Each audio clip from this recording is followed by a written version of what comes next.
Welcome to the Kent County Levy Court combined meeting.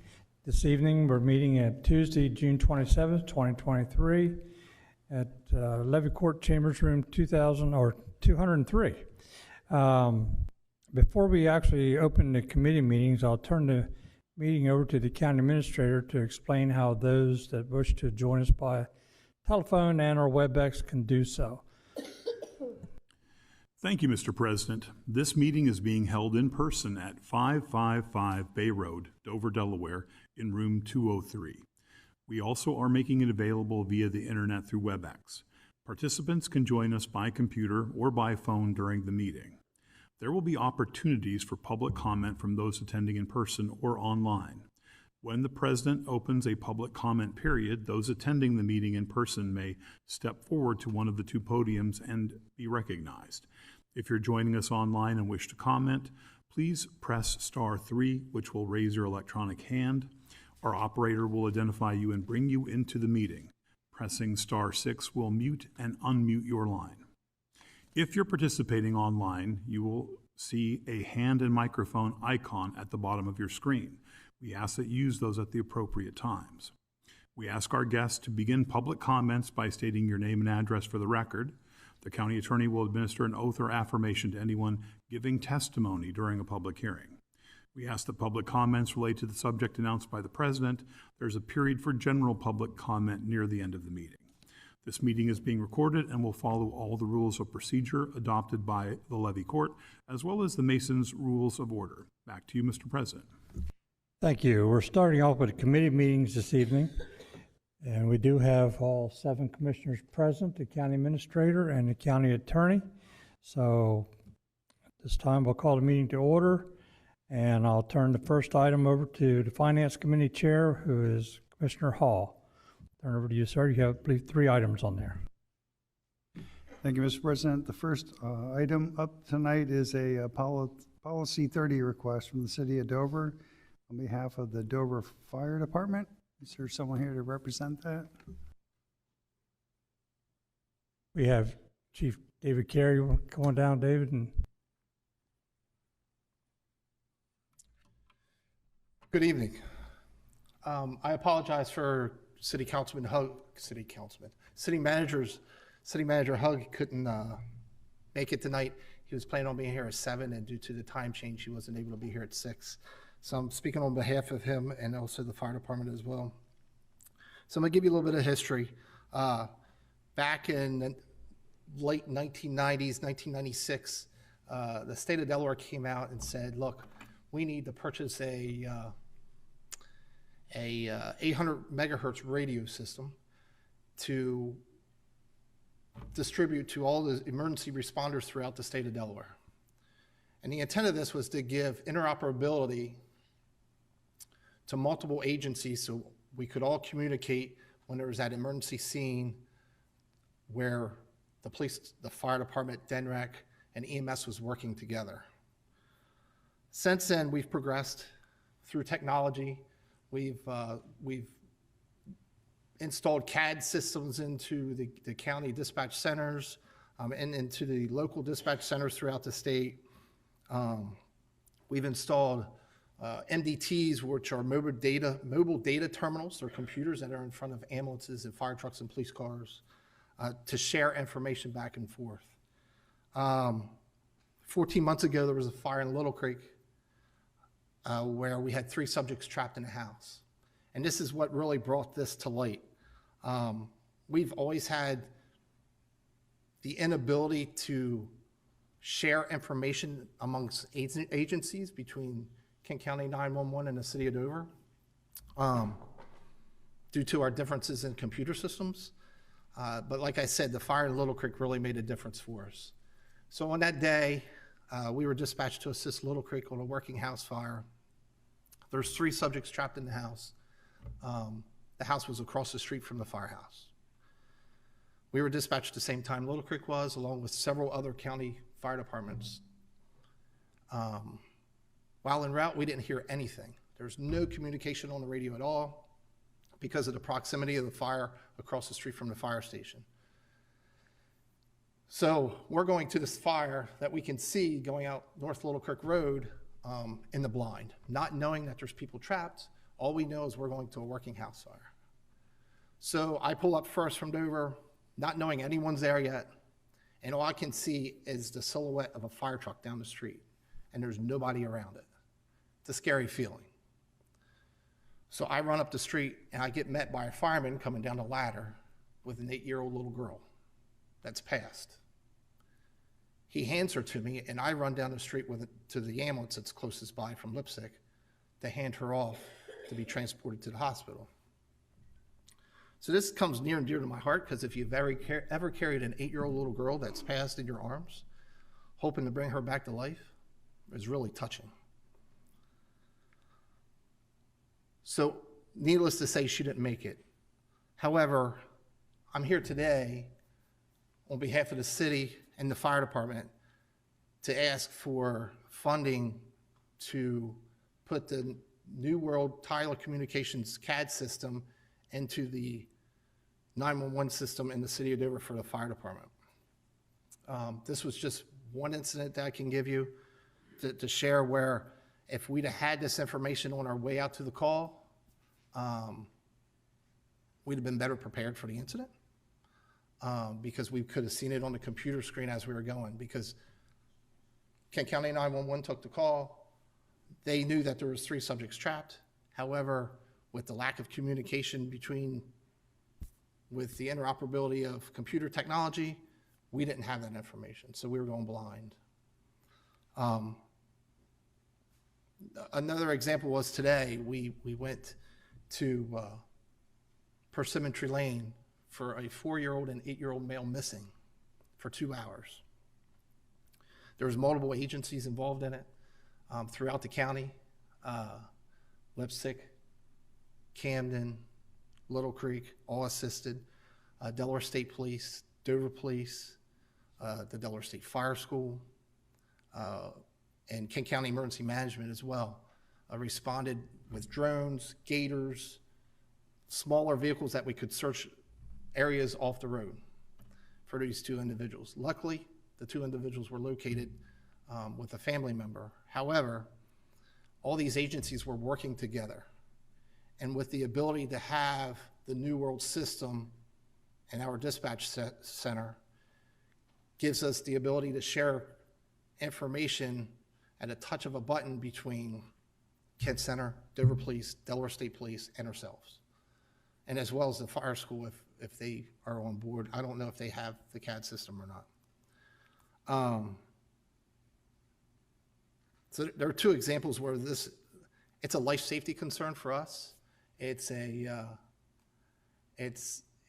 life safety of the paramedics that we work with on a daily basis throughout the year, our mutual aid fire departments that we work with throughout the year as well. We respond to approximately 400 mutual aid calls a year, and that includes responding out of the city of Dover into our neighboring jurisdictions, working with Kent County paramedics on car accidents, and of course the police departments for searches and other activities that we must help them on as well.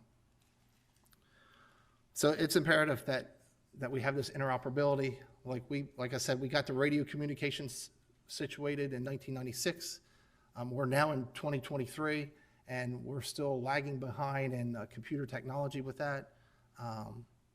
And it would be an asset to not only the citizens of the county, but also the citizens of the city of Dover as we work together and proceed forward with life safety throughout the county. I appreciate all that. Just one question before I ask for any other questions. So more than 20 years ago, after the 9/11 attack, they created the, I believe it's APCO P25 protocol, so that radios are interoperable between agencies because of these very problems. So I'm just wondering do we have a technology gap here? Is the state of Delaware not funding and providing for this interoperability? So the radios are on par, such as today. All 6 agencies that were working together went to a single channel, statewide mutual aid, to all the 6 agencies could talk and communicate. Our gap is in computer technology, sharing the information between 911 centers as far as call taking information. So if Kent Center or Newcastle County or Sussex took a 911 emergency, they are able to share them between dispatch centers at a push of a button. We're unable to do that. So if I take a call, let's say I live in Milford, and my phone call goes to Sussex, with a push of a button, it can be in Kent Center. And it's right in front of the dispatcher right away. All the information from the address, name, phone number, the type of incident it is, where we do not have that capability between the city and the county right now. Okay, thank you. President Pepper? I see the ask here is for $60,900, and usually we require that whoever comes in and asks for funds like this, what skin in the game do they have? So have you bought equipment to support this system, or how much have you spent? How much are you putting into this in order to have skin in the game along with the county? So right now we have $92,000 into the system. We purchased the mobile data terminals for all the fire apparatus, had them all installed, as well as cradle points for all the apparatus. So we have 14 cradle points. Our phone bill went from $500 a month to $1,400 a month very quickly, obviously. So that's what we've done so far as skin in the game. So currently, if we are on a multiple scale incident, we can share information to the vehicle, but we can't share it between dispatch centers. So this $60,000 would go towards the dispatch center to bring it all together and complete, we'll call it complete the circuit. And that would eliminate the back and forth that we have right now. So this would support the fire company for their responding to emergencies, not only in Dover city limits, but outside Dover city limits? Absolutely. So about how far outside of the Dover city limits do you go on average? I know it varies, but. So that's an open-ended question.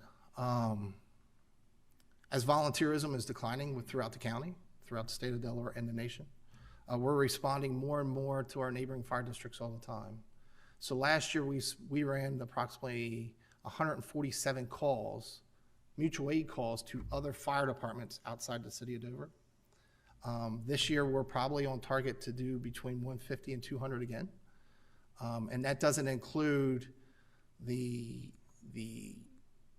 calls that we run mutual aid with the Kent County paramedics or the ambulance service in Dover as well, which I believe was 168 motor vehicle accidents last year.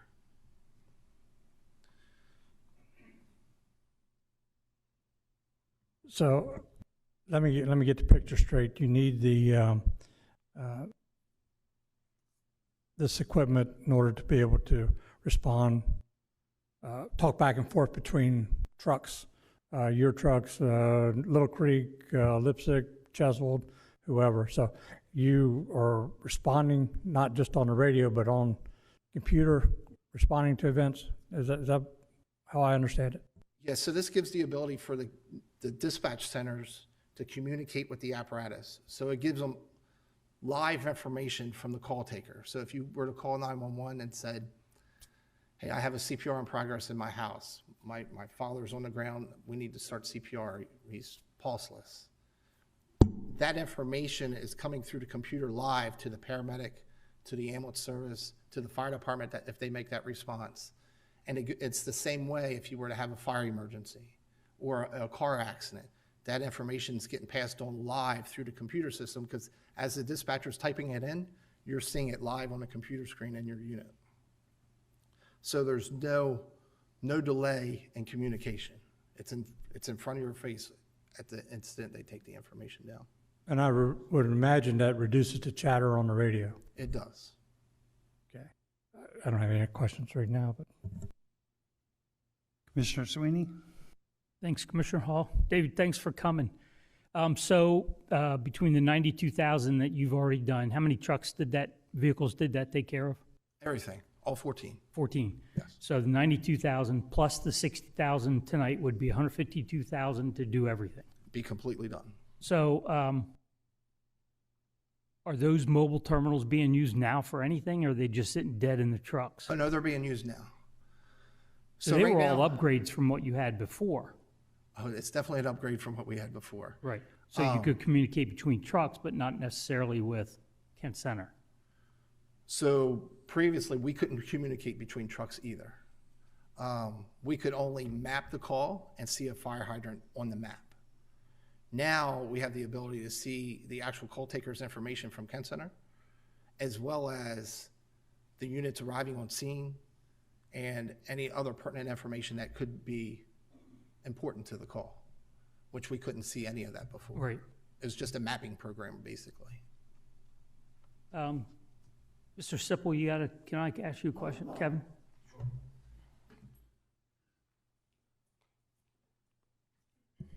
So Yes. is this the same system that is used with the police and with schools that, you know? Not so much schools. Tyler New World CAD system it was purchased through the 911 board for agencies that provide 911 services within the state of Delaware. So all agencies in the state use this system other than Sussex County. They elected to stay on their own CAD system. So what this does, it allows right now from our department, when we communicate back and forth with any of our 911 centers around us, as David mentioned, we type in the information, we have a button, we click the button, and it immediately shows up in front of that dispatcher. An example would be the Milford area. We share Medic 101, which is a Sussex County paramedic for the Milford area. Prior to this interface, we would triage the call, we would alert Milford Fire Department, we would have to pick the phone up and call Sussex County. We would have to give them the address, the nature of the call, and all that information.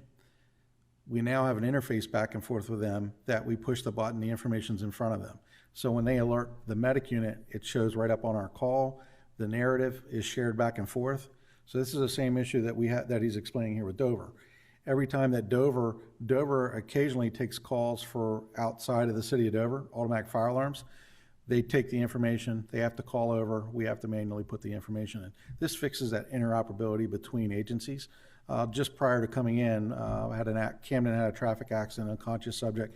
If it was a subject trapped, rescue out of Dover would have been dispatched. Well, what it does is our dispatcher would have to call them on the phone, give them the information. If we had this interoperability in between, it's push of a button, it alerts them immediately. They see our data, we see their data. It's good interoperability. We're actually doing it right now. It's been funded to also do it with Caroline County. They use Tyler New World CAD also. We share a mutual aid agreement with the Marydale Fire Department and other resources coming into Delaware, Maryland. We're soon going to be doing it there also. So of the other 18 fire companies, how many have this system in Kent County? Two different directions there. And what I mean by that is the other 17 fire departments do not have their own dispatcher.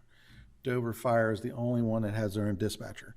So years ago, I'm going to say 2000s, we received Homeland Security money and we provided fire departments with MDTs, mobile data terminals, in their vehicles. They purchased the wireless device because there's reoccurring costs, and we started putting those units in the fire departments throughout Kent County. Dover at the time was offered that same thing throughout the years, and they just elected not to do it because they have their own CAD system. So recently, Dover, we had a meeting with, I know, our president and vice president, probably, I'm going to say 12 months ago, about the Little Creek incident, and David said, can we get the software? Absolutely. We treat all the fire departments the same. He bought the hardware, we put all the software on. From his units, the 14 units he's talking about right now, he's seeing the same information that every fire department in the county sees.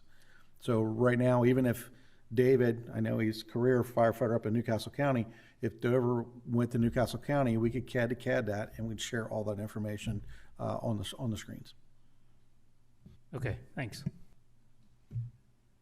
So what's the 60,000 that he's asking for now, what's that going to do? The 60,000 is going to provide him the software that he needs. The Dover Fire Department right now uses Red Alert as their communication tool to triage calls and put things in that CAD system. It's called Red Alert.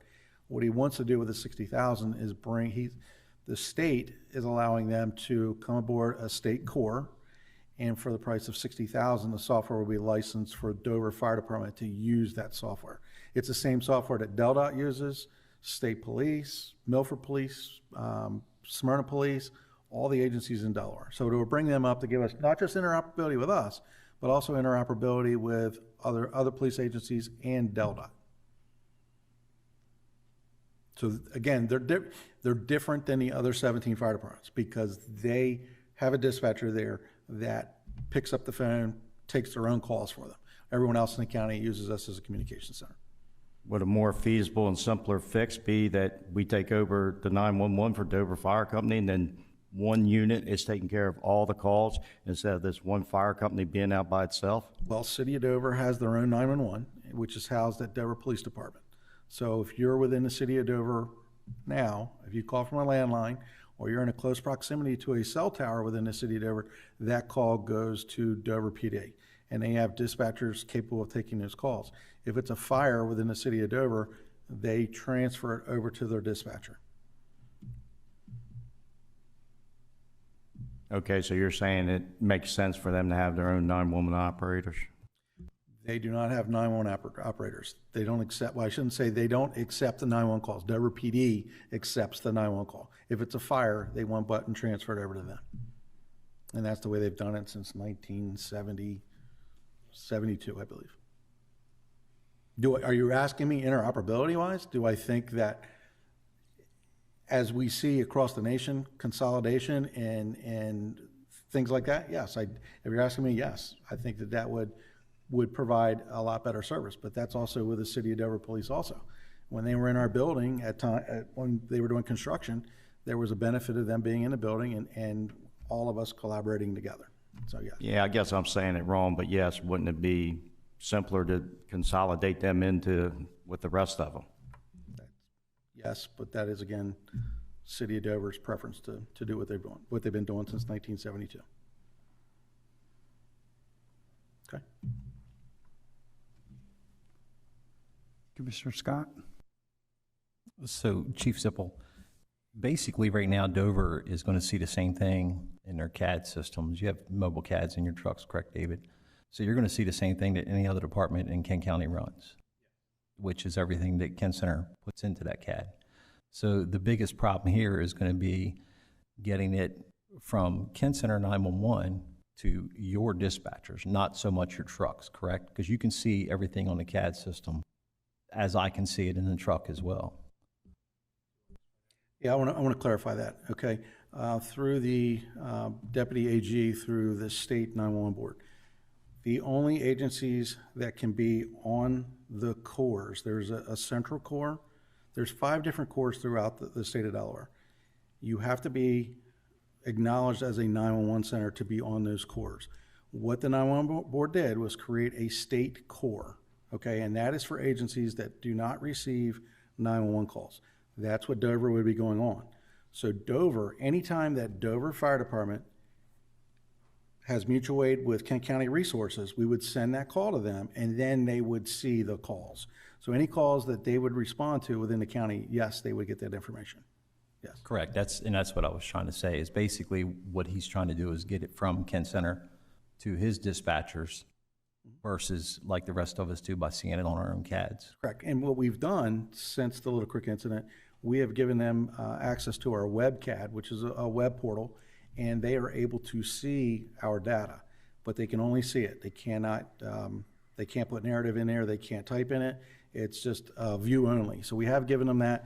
There is a lag on that a little bit, but if you want true interoperability, this software fixes the problem. President Pepper? Is there a training component to this as well? How much is that? Is that part of the 60,000 or? It's part of the 60,000, yes. Any other questions? Commissioner Angel? Thank you, Commissioner Hall. Well, a couple things. Interoperability, I sit on the telecommunications for this body for our national association, and we worked to make sure that everybody can talk to everybody, including our military. So I find it a little bit strange that we still can't do that here in Dover.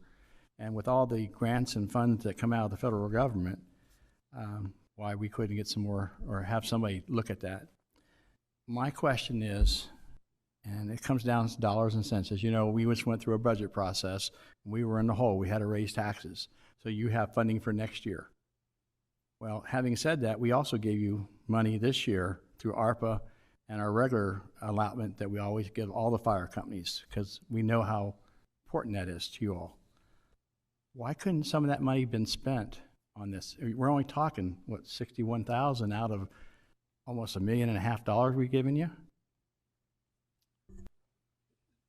So we used that money towards our infrastructure. If you remember back a year ago, we constructed bunk rooms to separate members of the fire department for sleeping arrangements to, one, the male and female situation, you gotta keep them separated, as well as the spreading of diseases amongst members. We did have a common bunk room where everyone slept in one room together, 3 feet apart from each other. It didn't matter if you were male, female, or whatever you might be today. And this separated it out so you could be separated. And that's what we use those funds for, as well as that $92,000 came from the ARPA money to purchase those computer data terminals that we put in on the apparatus. We've also had, we didn't get any more money out of the city this year as well. You guys know as well as I do, the budget cuts are tough. And we're trying to keep volunteers in the fire service. We asked for paid employees this year and we didn't get any but one. We asked for 6 and we got 1 because we see the writing on the wall. And we have to move towards the future. And if we don't move towards the future now, we're going to be really in the dark later and not be able to provide a service. So that's where we put our money towards for now. Well, for me, sir, and believe it has nothing to do with anything but dollars and cents right now, and this is a bad year. That's all I can say with what we had to do, and I'm just having a little bit of difficult time. I know it's only $61,000, and I know what it's good for, but at the same time, we have to pick and choose. Does each command have to have a new vehicle to drive around in when there's other things they could be used for right now? So that's one of the things that was brought to my attention. So I'm just throwing it back as I learned of it because I just got back from Washington, D.C. So I'm still playing catch up. So that's why I'm throwing it out there. Those vehicles weren't bought by the fire department. They were bought by an outside source. I didn't hear you. I said those vehicles weren't bought by the fire department. They were bought by another source. We didn't purchase those. They were given to us.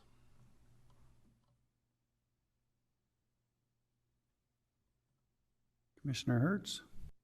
What's making you come here now to get this CAD system?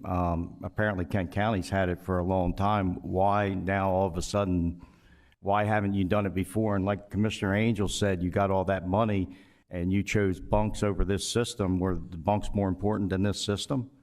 I think you got to look at a couple different things here. So one, why do we choose it now? I can't answer for fire chiefs in the past.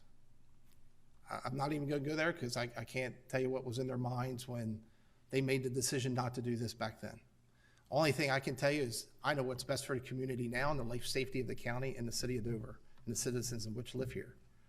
I can only do what's right for them now. I can't help what happened in the past. When we talk about the bunk rooms, volunteerism is different. People don't respond to the fire station anymore, especially in the city of Dover.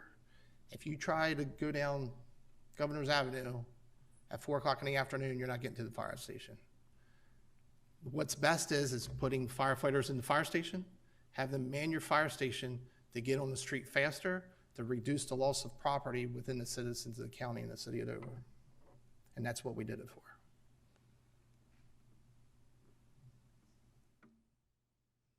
Commissioner Maston? To Vice President Angel's comment, it's really hard sitting here as a commissioner when we just slapped a 6-cent tax increase on the public. We had an $8 million shortfall that we got down to about $3 million and some change. Plus, we also had to cut $100,000 from what we normally would give you this year, spread out not just to you, but 17 to 18 fire companies. So it's a little hard now for me to sit here and say, hey, I think that's a great idea, although I understand everything you said. My husband's a lifelong member of Smyrna Fire Company, Fire Police, I get it. But it's a little hard when I sit here and I have to represent my residents and say, hey, you know what? We cut $100,000 for 18 fire companies, but by the way, we're going to give Dover $60,900. It's a little hard to do. And again, I'm an advocate, and I'm sure all the commissioners up here know, police, fire, ambulance, and paramedics, you got my attention, but right now it's about money. And I'm very concerned about the message we would be sending to the other fire companies in Kent County if all of a sudden we give you $60,900 to improve your CAD system. It's very hard. Commissioner Scott?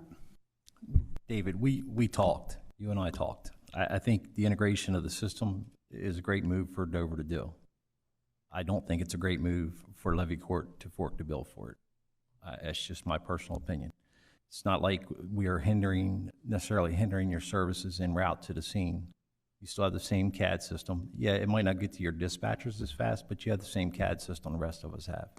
So you can still have the availability to see different things that are happening. You can see everything that our 911 dispatchers are typing in.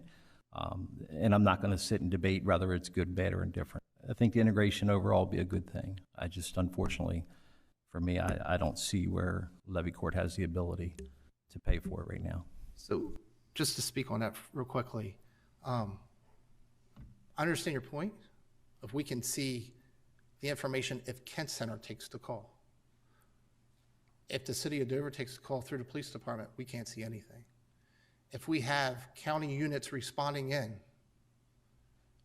Kent County paramedics, EMS, other fire departments, they have no idea what they're responding to because they can't see the information that our dispatchers have taken because we can't share information with them. So, yes, you're correct. If Kent Center takes the call, we can see everything.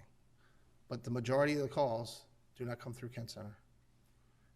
And the amount of calls that we're running in the county now, mutual aid, county units coming into the city of Dover, it's detrimental to life. And to me, you can't put a dollar on that. I understand budget constraints are tight. I've been through the budget hearing with the city for the past month, so I get it. But I just wanted to clarify that we cannot share information when it's taken from the city of Dover with the county. President Pepper? Let's put this in perspective, commissioners.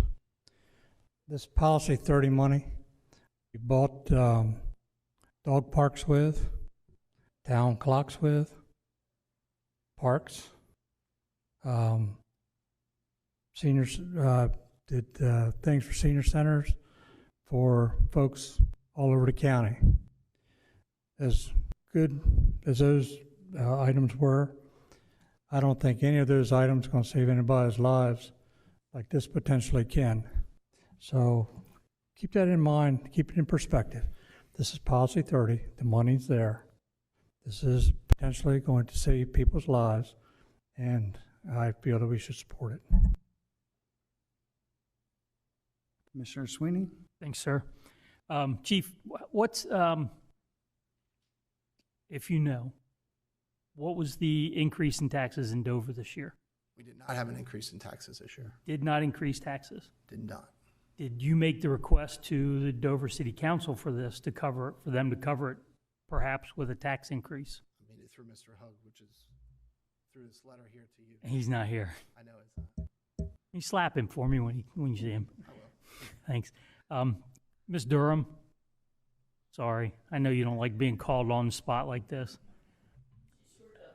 I always take your music out for a second. How much money's in policy 30 account?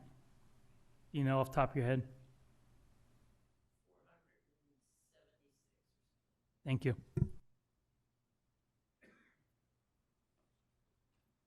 Commissioner David, Scott? what did the city of Dover say when you proposed this to them, for them to pay for it? So at first we put it in for ARPA funds. And we didn't get anything out of ARPA from the city of Dover. Because we thought if we could get the MDTs from here, get the CAD system from there, we could put it together, make it work hand in hand, and we'd have a 100% system that could, interoperability with the county and the city wouldn't be a problem. So then we looked at other avenues to fund it, and I made the proposal to Mr. Hug, and that's when we drafted this letter with talks with Commissioner Pepper to approach the levy court about it. So in other words, he didn't really act on it as far as for the city goes, other than kind of pacifying it over here. Well, yeah, with the conversation between Mr. Angel, or Councilman, Commissioner Angel and Commissioner Pepper. Thank you, David. And County Administrator, yeah. I just wanted to say that this may seem like a straightforward request, but it's clearly a fairly complicated technical issue. So while I don't want to delay or belabor the process, it sounds like this would be a good topic to workshop, particularly because we're hopefully within 5 years going to be remodeling and renovating the public safety headquarters. Delaware State Police currently leases space for its dispatchers in that facility. It would seem a good time to have a larger dialogue about whether the city of Dover's personnel would be advantageous operationally from an interoperability standpoint to have them in the same location. So yeah, again, it's aside from the policy 30 request, which I guess has to stand on its own, I think it's probably a good topic to have our incoming public safety director, Kevin Sipple, get us through all the particulars, because I get a little bit lost in the details on this myself. Any other questions from commissioners? Comments? All right, so on the tactical issue here of the policy 30 request, show of hands to move forward.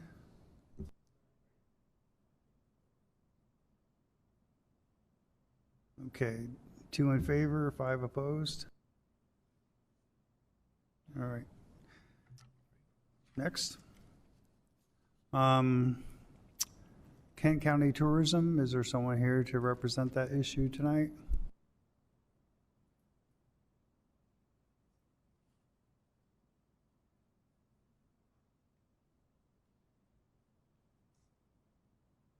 Linda?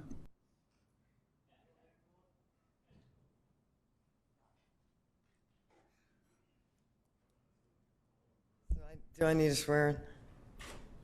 Oh, okay, thank you. Hi, I sit on the Kent County Tourism Board along with your representative, Commissionerwoman Maston. And Kent County Tourism is requesting money for new signage out on Route 13. And I think this subject has been brought up before. Kent County Tourism agreed to put in half of the cost for the signage. As the president mentioned, they are putting in skin in the game. Happy to answer any other questions anybody might have about the sign. Commissioner Maston? Mrs. Parkowski, you may want to inform the commissioners just how long that sign's been there, because I think Kent Economic Partnership or Kent Economic Development still resides on that sign, and you kind of reside here. You are absolutely right. It's probably been up there 25 to 30 years, that sign. It's not a very good representation of the county. Thank you. Other questions? Commissioner Sweeney? They're still up by Green Turtle, right? Up on Route 13 before you get to their building? They're on Route 13 before Big Lots on the right, going north. That's where the sign is. You would never know that they're there. Right? Yes, so St. Andrews. Yeah, St. Andrews. right. So what's wrong with the sign? It's just old and has misinformation on it. And it also doesn't say anything about coming events, whether it be Firefly, Right. Dover Downs, the Amish sales, the 5K races, nothing. It's just kind of a sign there. And unless you know where the building is, you end up down at the light where Swanky Frank was, and you make the U-turn to come back. It's not an electronic sign, it's just static. Yeah, but I'm looking at it right now where it's at. If you put a sign replace that sign and put the sign right where it's at, they're still not going to see it. No, they have plans to move it in a more visible area in front of the building. I think they're centering it, right? Well, no, I agree, it's a sad sign, but if we put a nice fancy one in the same spot, it's not going to work. It's You not gotta move going. it out closer to a road or something, Yeah. and then you got that nice ice cream van blocking it. Yeah, the sign company recommended that they move it. They're thinking the same way. Commissioner Sweeney. So I'm just concerned that we didn't give $60,000 to save lives, and they're asking for $20,000 for a sign that's going to post out on the highway for people riding through Dover who aren't going to care what's going on in Dover as they're riding through Dover. Well, I think a lot of residents will also see it, and it's a good way to market the county. Yeah. Commissioner Angel? Well, the other thing is too, everybody has to realize that tourism is our greatest economic driver. People come here because of what we offer too. So, and they do have skin in the game. They've been working on this for a while. Once again, there's money in there, but I want to make sure we have not offered them any money either to do this. So I see this a little differently. Thank you. I agree. Tourism is a big driver, and especially thanks to DE Turf and events like Firefly and what Dover Motorsports brings. They're all very, very important to the economy.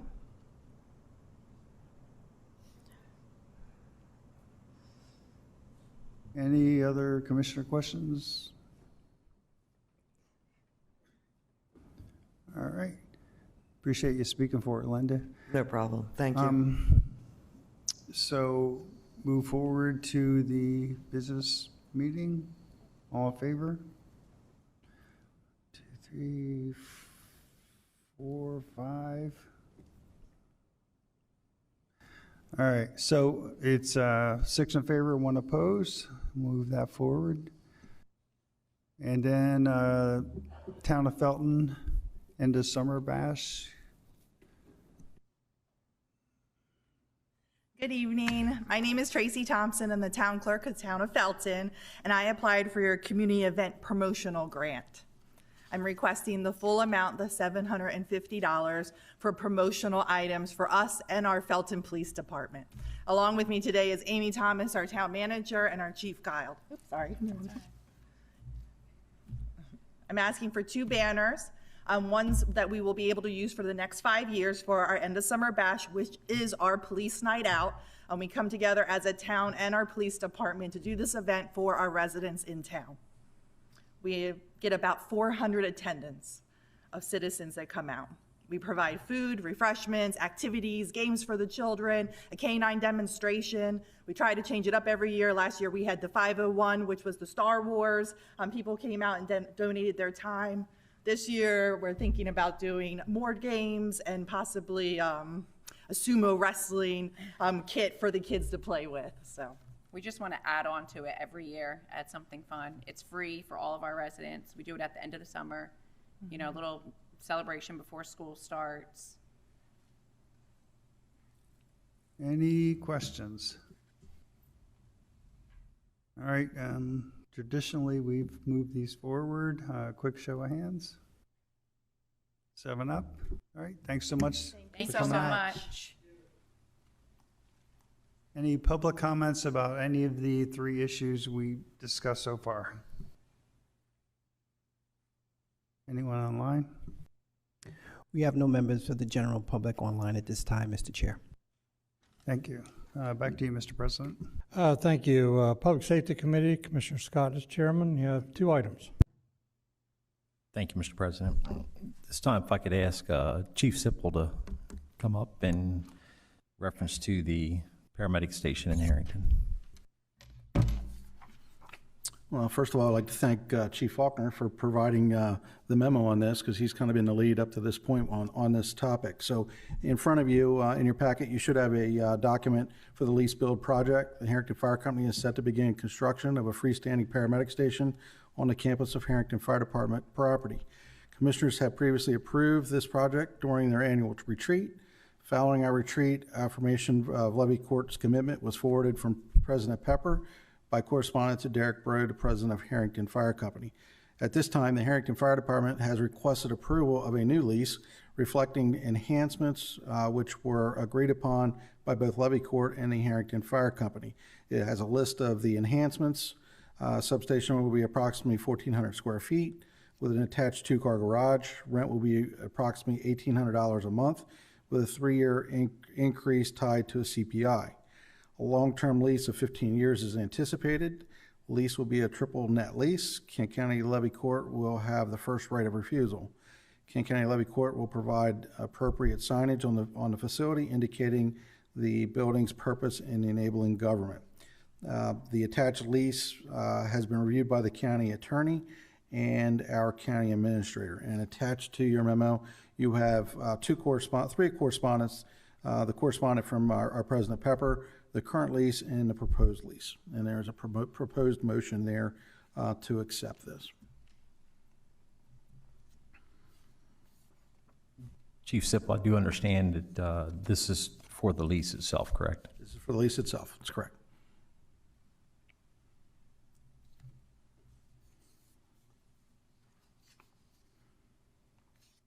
Any questions? Show of hands as far as moving it forward. I have 7. Thank you. Ray, while you're there, do you want to do the command post?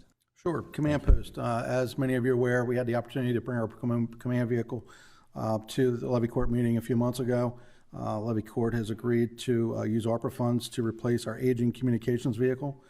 Since approval of this project, we've developed the construction schematics and infrastructure requirements with Atlantic Emergency Solutions. Briefly, Atlantic Emergency Solutions were the contractors for the Delaware State Police Command Vehicle. They're looking to take delivery in November. Sussex County Command Vehicle and Delaware Emergency Management Vehicle also is also in the process. They're the only company which provides local service through support through an office in Middletown, and has proven record of excellence throughout the broad public safety spectrum. The agencies referenced above have elected to use the Houston-Galveston Area Finance or Council Buy Cooperative to finance their respective vehicles. The HBuy is a state of Delaware approved vendor. They are a nationwide governmental procurement service who strives to make governmental procurement processes more effective. Units of local government, including nonprofits, including governmental services, are eligible to become participating members of the HBuy Cooperative. All contracts available to participating members of the HBuy have been awarded virtual with public competitive procurement process compliant with all state statutes. Kent County has applied and been accepted to become a member of the HBuy, which is the most effective and expedient manner of moving forward with the procurement of the mobile command vehicle. Finance has reviewed and approved the HBuy for the intended purpose of our Public Safety Division of Communications. So we have a motion there that we'd like to move forward with to purchase the new mobile command vehicle. Questions? Commissioner Sweeney? Thanks. Chief, how close is this to the money we set aside from ARPA? How much did we set aside for this? We have 2 million, we have 2 million set aside in the motion. It's little over 1.9. Oh, so this puts $50,000 back into the account. Thanks. Well, the only thing I want to clarify on that, okay? This is a 2-year project, and we still have to finalize. We have put a lot of time and effort through a committee under Chief Faulkner and multiple people from our Emergency Management and Communications Division. As we move forward with this project, with technology changes over 2 years, this number may change a little bit. I'm hoping that it doesn't, but it could. Mr. Sweeney, you know as well as I know, what you're buying today, technology, in a year and a half from now may be a little bit different. Do you really want your first big act as chief to be something that goes over budget? We'll be watching you, Kevin. No, I'm not saying it's going to go over budget. I'm saying it'll be under budget, but this number may fluctuate a little bit as we get into the build phase of the vehicle. Thanks.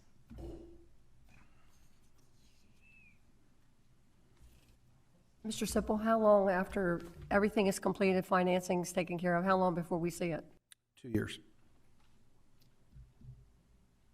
Any other questions? Mark, any questions online? We have no members from the general public online, Mr. Chair. Show of hands to move forward.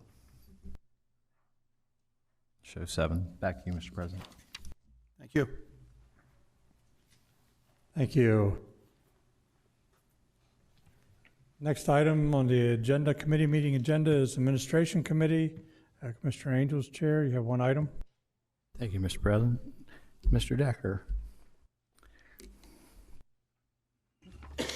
This is just a routine 1-year extension of an existing lease that the county has with Polytech School System for the property commonly known as the Monster Racing Building.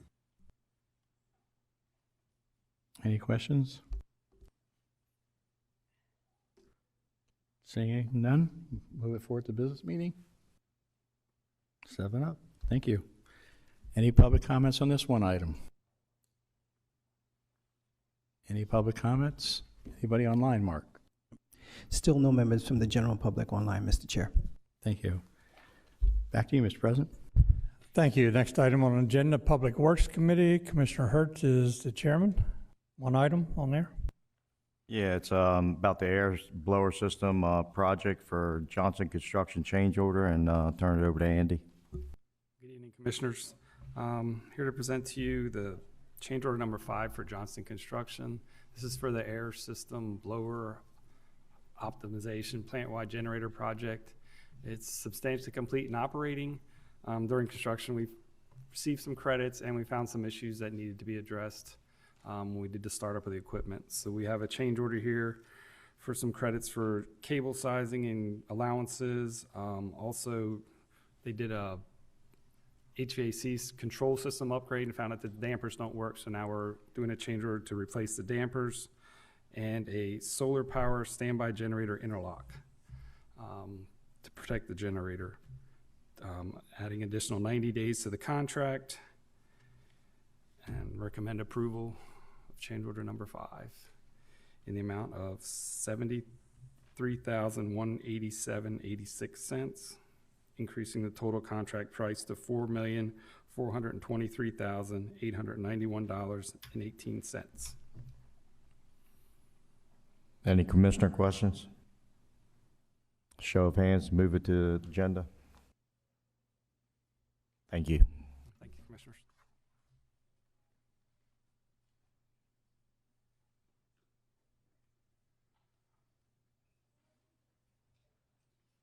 Any public comments? I don't see none. Anybody online? If there's anyone joining us online that would like to make public comments on the previous item, please indicate by raising electronic hand at this time. I see no hands raised, Mr. Chair. All right, back to you, Mr. President. Thank you. That concludes the committee meetings for this evening. The next item on the agenda is going into our business meeting. It's scheduled for 7 p.m. It is now 6:56, so we have a couple minutes. So Anyone needs to pause for the calls, please do so. And we'll be starting it promptly at 7 p.m.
All right, good evening. It is 7:01.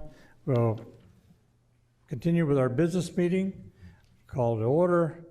We'll ask Commissioner Angel for the invocation, Commissioner Hertz for the Pledge of Allegiance, moment of silence for troops and first responders, Commissioner Sweeney. All rise, please.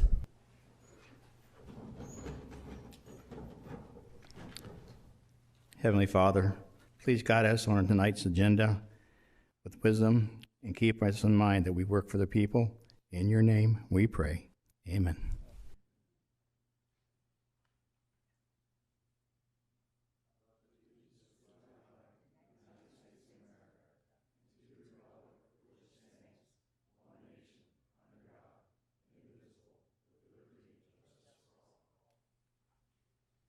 Please remain standing for a moment of silence to honor our military, law enforcement, firefighters, paramedics, and first responders who have lost their lives in the line of duty, protecting our lives and our way of life.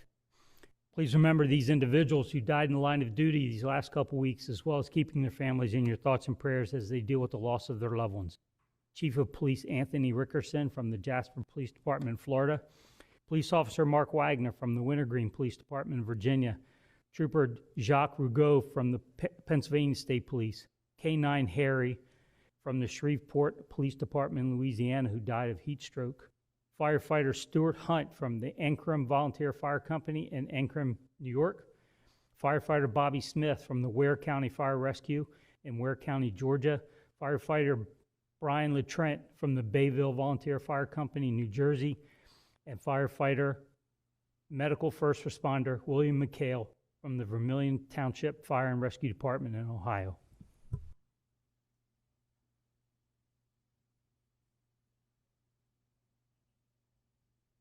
Thank you.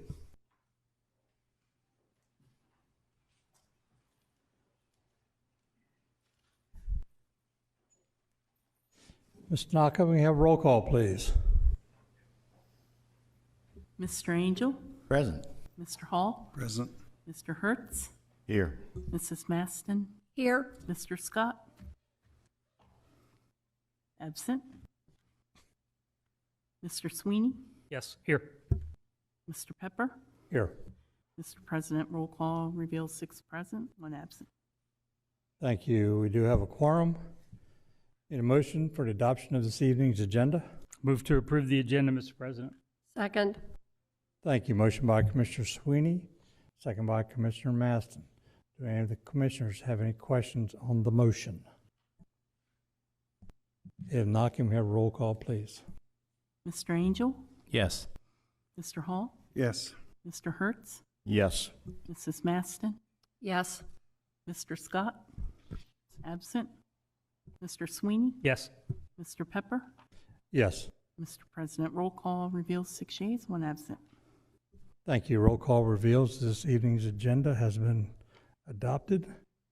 Next item on the agenda, any public comments from anyone in the room here on tonight's agenda, everything except for the public hearings.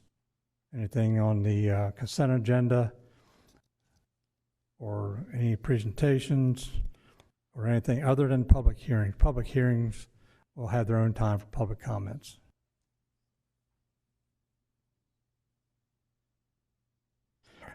Don't see anyone. This evening's consent agenda. Move to approve consent agenda 2307, Mr. President. Just want to note that the one business item on there is a check for the Kent County 4-H of $2,500, which will send a bunch of our 4-Hers on a trip. That they, it's not a fun trip. It's a trip to another 4-H group out west. I believe it's an exchange program, correct? Exchange program to Montana. Correct. Okay, consent agenda 23-07, Commissioner Sweeney made the motion. Any second? Second. Thank you. Second by Commissioner Maston. Any questions on the motion? Seeing none, can we have roll call, please? Mr. Angel? Yes. Mr. Hall? Yes. Mr. Hertz? Yes. Mrs. Maston? Yes. Mr. Scott? Yes. Mr. Sweeney? Yes. Mr. Pepper? Yes. Mr. President, roll call reveals 7 yeas. Thank you. Roll call reveals consent agenda 23-07 has been approved by Levy Court. We have a few presentations this evening. First item on the agenda is Bay Health ARPA Grant Award.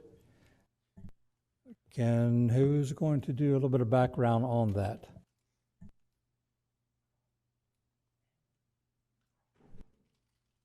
Mr. Coelho, you want to come and give some background on that, or?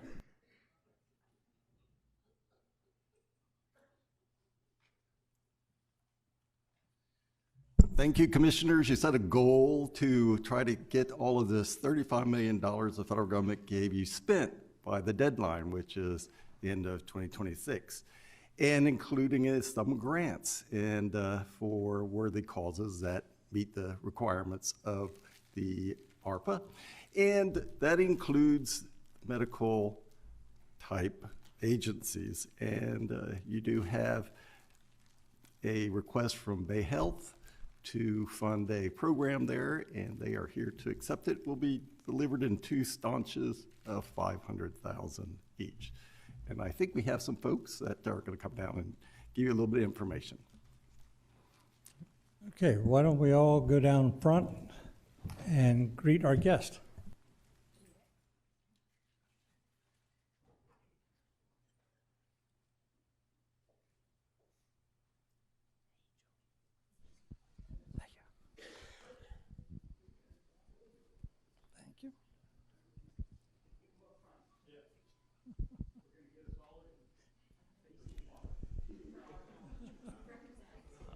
Say something eventually, but. Hey, how are you? Alan, how are you? Terry, good to see you. Good to see you. Congratulations. Oh my gosh, how are you? Oh, it's good to see you.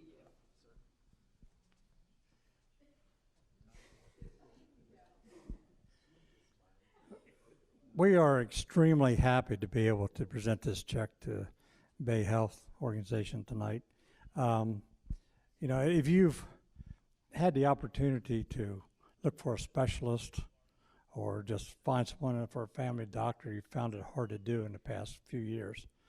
This program at Bay Health sponsoring that we're supporting with the ARPA funds, hopefully will make that a little easier in the future, and hopefully keep some of our resident doctors here after they finish their training and are ready to set up shop, and hopefully here in Kent County. So with that being said, I'm going to let the other commissioners say a few words before I hand over this big check here. Well, first of all, what a great idea to bring it to our community, to homegrown our own. That is one of the greatest assets I think you can give a community.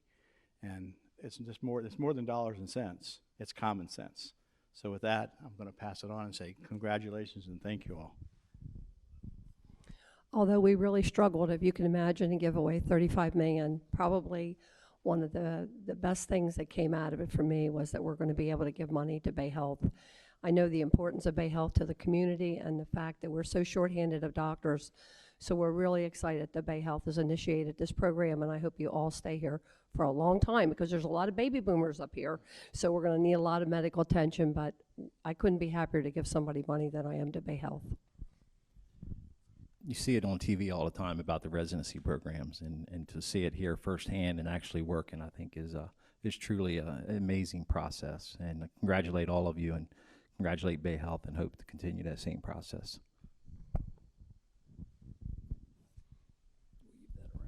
I just want to say thank you, first of all, for everything you guys do for our community now. Absolutely. But more importantly, when a business wants to move into the area, they look at a couple things. They look at the schools, they look at parks, and they look at healthcare. And what you're doing is going to ramp up the healthcare in Kent County and in central Delaware, and I think it's a great idea, and I'm glad we were able to help. Yeah, I concur. I mean, this is so important to our residents here in the county and the state. Appreciate everything that you do for us, and glad that we can support you. Yeah, thank you for everything you do, and I think what everybody else has said, I concur. It's been well said. Thank you very much. We've given away a lot of federal money, and this is, with COVID relief funds, a lot of those funds went to things that were only sort of tangentially related to the pandemic. You guys were on the front line, so on behalf of the community, thank you for all that you did, and hopefully this money will help you in the future. Thank you so much to Levy County Commissioners. We really do appreciate this at Bay Health and all the great work that's being done through our residency program, and that will continue to be done, as you've indicated, several of you, in no small part, to make sure that there is adequate health care for all the citizens of Kent County during the time that these residents serve with us at Bay Health and well into the future, as we hope many of them choose to stay with us. I'm Lindsay Rodenbaugh, president of the Bay Health Foundation. It's my distinct honor to receive this check from you folks and to be enormously grateful for what it will help us do. If you don't mind, let's take a second and have all of our guests from Bay Health introduce themselves. We'd love to do that. Hi, I'm Joe Deutsch. I'm the program director for the Internal Medicine Residency Program at Bay Health. I'm also a native Delawarean. I'm Amanda Nguyen. I'm one of the internal medicine residents. I started my medical life as being a medical student at Bay Health, so it's been really great to continue that into my medical education now as a resident. I'm Lori Smith. I'm the Administrative Director of Graduate Medical Education at Bay Health, and I'm happy to be here starting residencies. I think it's really great for the community. My name is Brentha Vasagar. I'm a family physician, and I am the Program Director for Bay Health's Family Medicine Residency Program. I don't know if any of you are the same folks we met with a few years ago, but I stood before you and I promised we're going to bring more primary care visits to Kent County. And I'm so proud that with the residents who have joined us and with our new practice, we've brought over 20,000 visits to date to Kent County.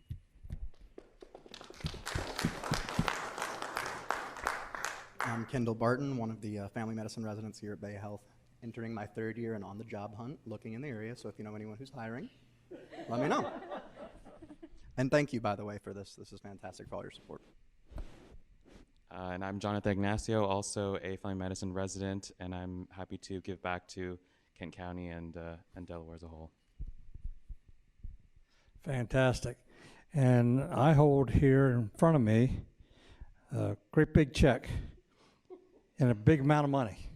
So I'd like to present it at this time. This is our first installment. This is $500 of the $1 million. What did I say, 500?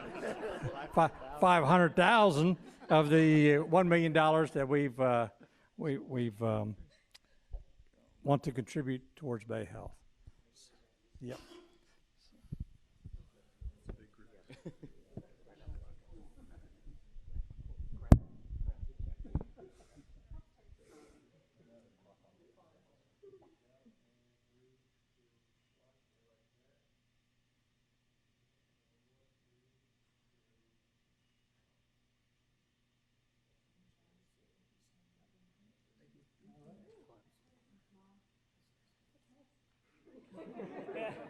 Run! President of the Bay Health Board of Directors. I'm so happy also to have Greg with us for this presentation this evening. Thank you all so very much. Thank you. Thank you. Thank you. And we'll give you a real check at the time. But thank you very much. You can take that, can't you? Huh? You can take that, can't you? You can't take it to the bank, but you can take it and put it on the wall.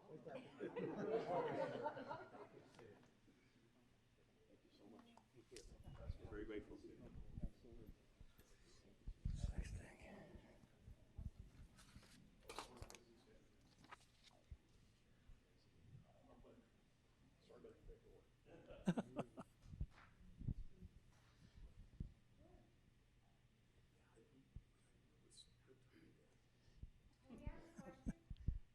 Nope.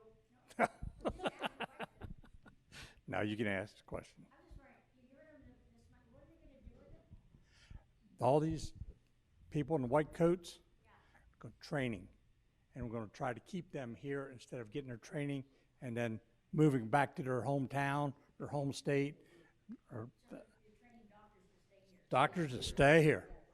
So, no, we're not. You know what? You wouldn't want that. They are. Okay, while we're up here, that was good news, great news, and we're extremely happy to do that. One of the things we're doing now is sort of bittersweet. We're bidding farewell to our Chief of Emergency Operations, Chief Colin Faulkner, after a lot of years. I've known Colin since I was a young trooper in Kent County, and he was a paramedic, worked for City of Dover, working out of the, at that time, Kent General Hospital. And we responded to a lot of the same emergencies, so I got to know him real well, and got to be good friends over the years. I hate to see him go, but comes time, everybody's life, it's time to turn the page and go to a new chapter. And just so happens, Chief Faulkner and I are both retiring at the same time. I'm not retiring from here, I'm retiring from my day job in the Department of Safety and Homeland Security. This Friday, both of us will be retiring. So, Chief, why don't you come on up? And you can bring your lovely wife, Janet, with you. You can keep your distance if you want.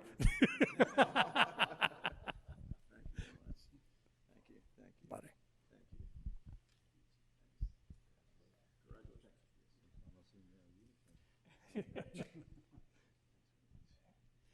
But before I say any more, let me pass it on. Chief, I don't know what to say. I'm going to vote no. You know I'm going to do that because I don't want to see you go. What I would like to see, though, is Kevin Sipple come up here and say, "Sir, you are relieved," and you respond, "I am relieved." I think we've already seen that, you know, he's got big shoes to fill. He's going down the right path, and we'll see how it goes on the command vehicle as whether or not he really fills those shoes. But congratulations. I mean, I'd love to say I wish I were you, but I retired last year, and you're getting ready to find out just how good it is. Chief, I will say I wish I was you. I still have 5 years, but I appreciate everything that you've done for the county because it's such an important mission, and it touches so many lives in the county, and it just does so much good. So I appreciate everything you've done. Hope you enjoy retirement and all the years ahead. Yeah, thank you for all you've done, and I hope you have as long a retirement as you have a career. Congratulations. I do too. Well, in public service, I think one of the things we always say is we want to leave something better than we found it. And I've only been here for a few minutes by comparison, but Commissioner Pepper told me that EMS started with a couple of rolls of duct tape and some baling wire back in the day. So I think it'd be impossible for any new director, and I've certainly got high hopes for Kevin, but to take the department as far as it's come from its beginning. So certainly you deserve credit for what the department has become over your decades-long tenure. So congratulations, and hope you enjoy your retirement. Well, Chief, yes, I hope you enjoy your retirement. I guess the greatest asset is now that your wife's retired, and she was an ER nurse, the only time you ever had family time is when you got to the ER. So now you actually can stay home and go places and have fun. So with that said, I want to thank you for your service, all the things that you helped me with and as me becoming a commissioner, and for Levy Court and our community. So thank you, sir, very much for your service. Colin, much like Terry, I've known you since you were about 16, running around Smyrna Firehouse. Ornery as can be, yes. But all kidding aside, though, you've done a fantastic job here at Kent County with the paramedic program, and it's greatly appreciated. And I'm sure Kevin knows he has big shoes to fill, but I'm sure he's up to it. I'm sure you provided great training. But I wish you and your wife a very happy retirement and hope to see you around. Chief, I haven't known you quite as long as Miss Joanne, but I've known you about 30 years, and we've had many talks, and it's an honor and a privilege to be standing here tonight. I think you're gonna enjoy yourself, and it's well deserved. You know, the reins and the areas that you've taken public safety from when it first started, it's leaps and bounds compared to what it was. And I know it's been a struggle at times, but you always stuck with it, and you had good staff behind you to help you along with that. And you know, that speaks volume all on its own. So thank you for everything that you've done. Thank you for what you've progressed public safety to today, and hopefully we can continue to grow from there with it. Thank you, commissioners, and I guess I don't get one of those $1 million checks. It's okay. It's okay. Now, I would like to thank you, though, for your support over the years. This levy court and several other iterations of levy court commissioners that I've worked with, prior county administrators, Bob McLeod, Mike Pettigmonge. Ken, I haven't worked with you that long, but I wish you all the best. And certainly want to thank my staff, because they're the ones that make me look good. We never do anything individually in our field. It's always a team effort. The levy court commissioners, of course, you're a part of that team, state, local, county officials, their military officials, their police agencies, the hospital agencies, all the folks that we work with to pull this together. It's not a singular effort. It's always a team effort. And I've been proud to be a part of this, and proud of your confidence most of the time in me. and it's been a great journey for me. And I will say Kent County Public Safety, the paramedics, the dispatchers, and emergency management, they're the best in the nation. I mean, I would put them up against anybody. And Kevin, you're going to do fine. You're going to do fine. I wish you all the best in your journey as the public safety chief, and take good care of the staff. And that's all. Thank you very much. Thank you, Chief. Yes. You know, I did that in the newspaper, and I forgot to do it here. But yes, my wife has been with me the whole way. I met her when I was 21 years old in the emergency department of Kent General Hospital. And here we are now, a little bit downrange, but she's always been behind me. She's been my conscience when I needed it, and a source of counsel at times, and actually appreciate it very well. Okay, baby.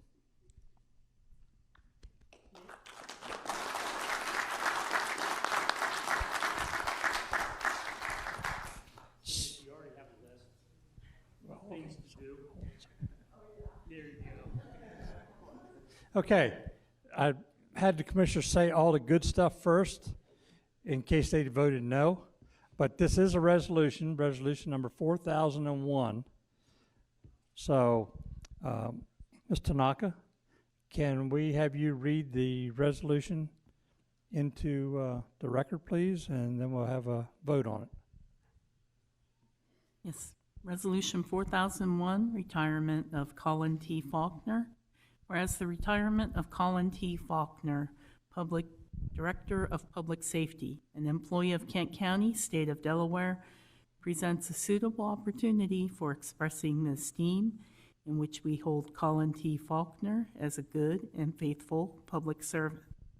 Therefore be it resolved that the County of Kent express its warmest appreciation and thanks to Colin T. Faulkner for the able and loyal manner in which he performed his public duties.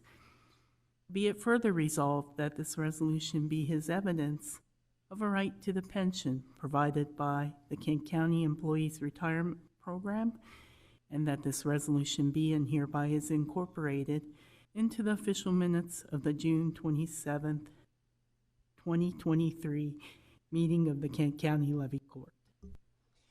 Thank you. So we need a motion on resolution 4001. Move to approve. Second. Thank you. Motion by Commissioner Sweeney, second by Commissioner Angel. Can we have any questions on that motion? Can we have roll call, please? Mr. Angel? I really don't want to, but I know he's earned it. Yes. Mr. Hall?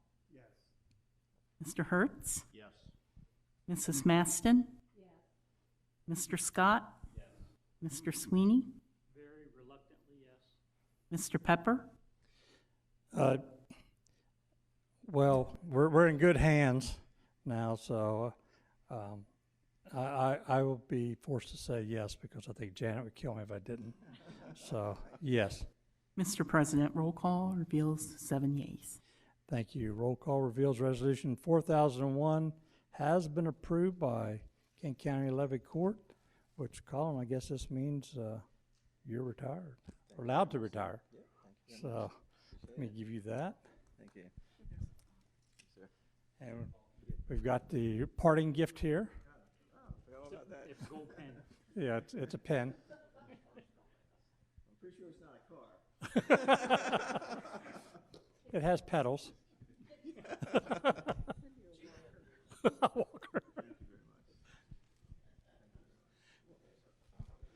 Thank you. Thank you. Thank you very much. Thank you, Commissioners. Yep. Thank Yep. you, sir. Thank you.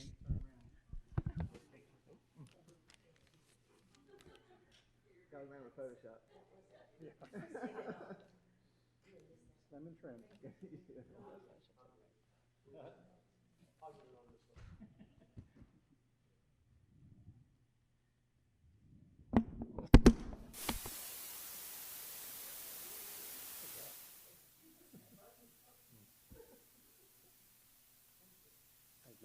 My daughter said no.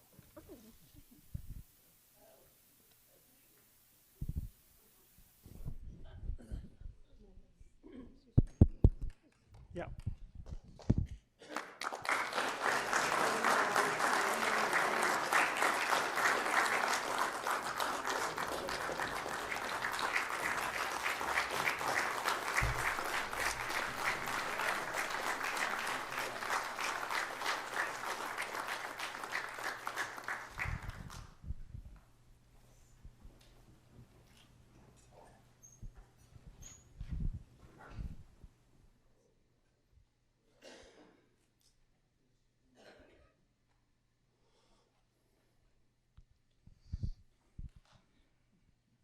Okay.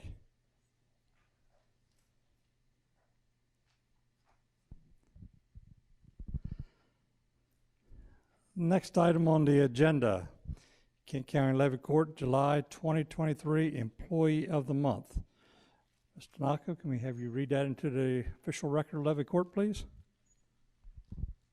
Kent County Department heads have selected Kevin S. Scott from the Administration Department as the July 2023 Employee of the Month.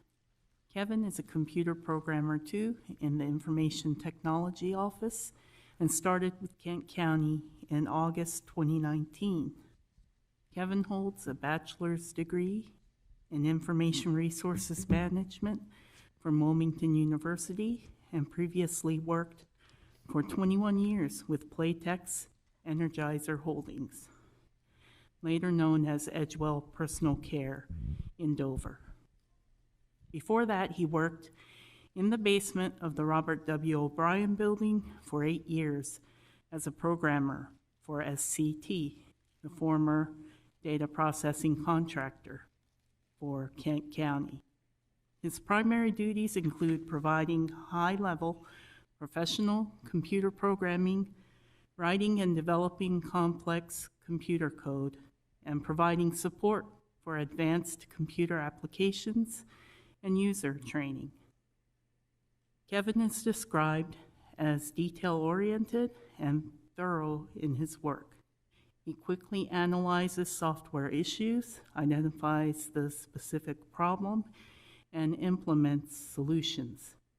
He is also a great resource for guidance and training the less experienced programming staff in the office. According to Information Technology Director Joseph Simmons, as a Tyler Munis ERP project team member, Kevin has been a tremendous asset in supporting the required data conversions. Recently, during an especially critical time converting the chart of accounts, Kevin worked several weekends assisting Finance Director Susan Durham with various programming issues arising during the effort. He is a dedicated employee that gets the job done as a true team player. Congratulations, Kevin, on a job well done. And he resides in Commissioners Sweeney's and Pepper's districts. And the tribute reads, Kent County Levy Court, July 2023, Employee of the Month, Kevin S. Scott.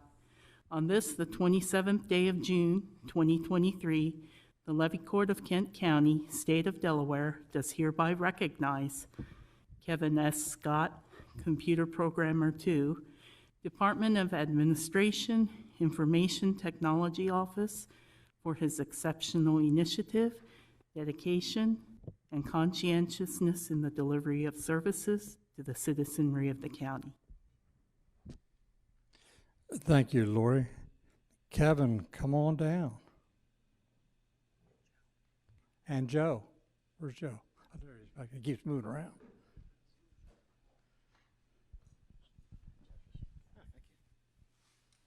SCT. Yeah. 1989.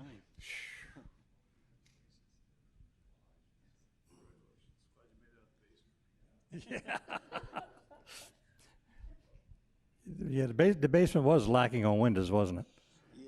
Yeah. I did that. I remember that. I remember that. But Kevin, congratulations. You know, I'm glad we have people like you here that understand and are fully versed in computers, because there's dummies like me still in the world that don't, and that can do enough to get by. So we need to fall back on people like you to help us. So thank you, and we appreciate everything you do here for the county too. It's you know, we sometimes put some big demands upon you, but it appears as though you can handle them. So, yeah. Yes, you can handle it for sure. And I can't piggyback off of what the president's already said, because I feel the same way sometimes when I get stuck. However, in December, you may be up one of the lucky ones to receive that check, you know, that we give at the end of the year. So keep up the good work and keep making us look good and do what you do best. Thank you. Congratulations, Kevin. Keep up the great job. The county needs lots of good employees. Kevin, congratulations and outstanding work. So continue to move forward with it. As you well know, that the county is going through a big ERP project, and Kevin has been a tremendous asset to help move that along, working with the finance team. So he is a great addition to the IT department. So keep up the good work, Kevin.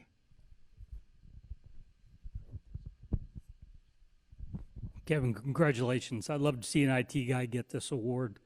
You guys sit behind the scenes. You make everything work, make us look good to the public, and the project you're working on is very important for us, so I'm glad to see you in front of it.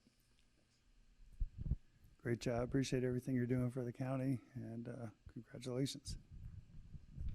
Yeah, on my tour around the building tonight, I stopped in the IT, and Joe and Kirsten had nothing but high praise for you. Congratulations.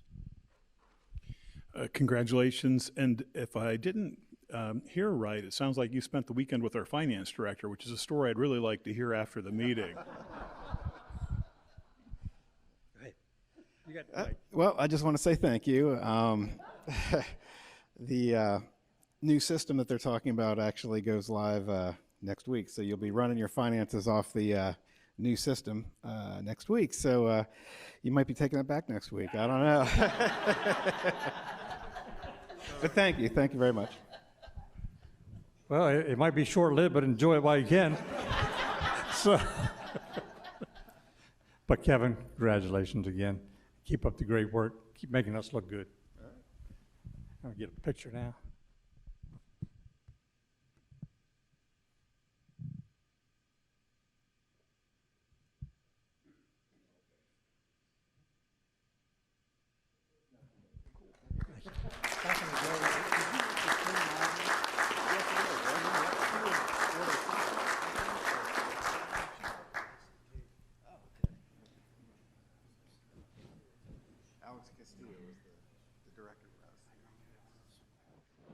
Thank you. Thank you. Stay here.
We have a long agenda this evening, so I'm just making sure that I haven't skipped over anything.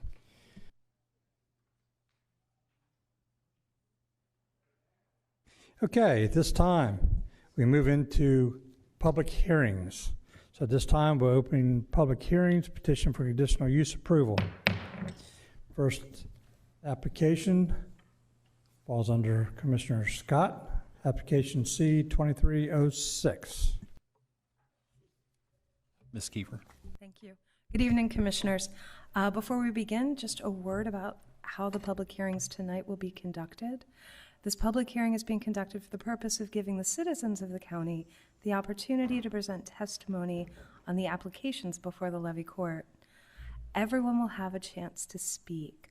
All statements are to be made from the podium at the front of the room. For the record, please give your name and address. Copies of any written statements or exhibits used during the hearing should be presented for identification and inclusion in the record. For each application before the levy court, the president will introduce the application. Then the levy court will receive testimony from all of those in favor. Testimony will then be received from those who may be opposed. After everyone has had an opportunity to speak, the hearing on the application will be closed, and the levy court will take what action it deems appropriate.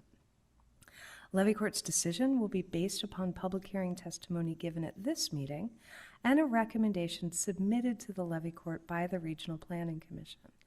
I would ask that that recommendation be included by reference in the permanent record of this meeting established by the clerk of the peace. The public notice of this hearing was published in the June 2nd, 2023 edition of the Delaware State News. The first application before you this evening, C-2306, is an application for an accessory apartment. The site is zoned AC, agricultural conservation. It is inside the growth zone. It is indeed lot 12 of the Fork Landing West neighborhood. The Regional Planning Commission took testimony at their June 1st hearing, and at their June 8th business meeting, voted unanimously to recommend conditional approval, citing the fact that the application indeed complies with all the conditions included in the zoning ordinance. Again, this comes with a recommendation for approval. I'm happy to answer any questions you might have. Any questions?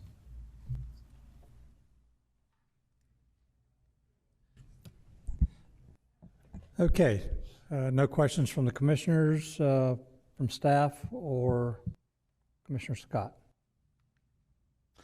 Don't see any. At this time, we will open the public hearing on application C-23-06. And this time I'll ask anyone that's in the audience here to come forward and present testimony in favor. At this time, I'm only asking for those who want to provide testimony in favor. Please come forward. And I will need you to state your name, your address, and be sworn or affirmed. And the county attorney on the end will take care of that. So please come forward and state your name and address. My name is Thomas Ham. I live at 34 Sternwiller Court. And the young lady next to me is Christina Leon. She also lives at 34 Sternwiller Court. Sir, do you swear or affirm to tell the truth, the whole truth, and nothing but the truth? I do. Proceed. What we're requesting is approval to convert my basement into an apartment. I have an older brother who's a disabled vet, and we have her 85-year-old mom. Her 85-year-old mom has full-blown dementia along with other issues. It has now become necessary to give her 24-hour care. So I decided, and Chris decided, what we would do is we would take my brother's room, who currently is living with us right now, and make an apartment for him in the basement. my older brother, he has some issues that require some extra help. So we drew up the plans, and I applied, and the building department told me that you needed to do it as an ancillary unit. We have no intentions of renting it out. Our sole purpose of doing the basement was to put my brother down in the basement. And so we applied. The zoning board had originally said okay, they didn't have an issue. Some of the neighbors, I believe 2 of them or 3 of them had objected. One of them had objected and said, well, it's going to create more garbage and more traffic.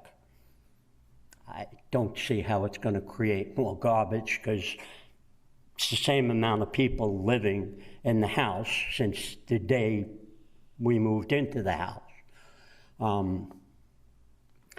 Another neighbor said, well, we live in a single family, maybe the HOA won't allow it. I've been in contact with the gentleman who's the property manager, because Fork Landing has not officially developed its own HOA. And he tells me, he said, well, I don't see an issue with it. I put in a request 3 times, certified mail to the HOA. The HOA never responded. Also, what I'm doing, you can purchase the house, which is called a goldenrod, I believe they call it, which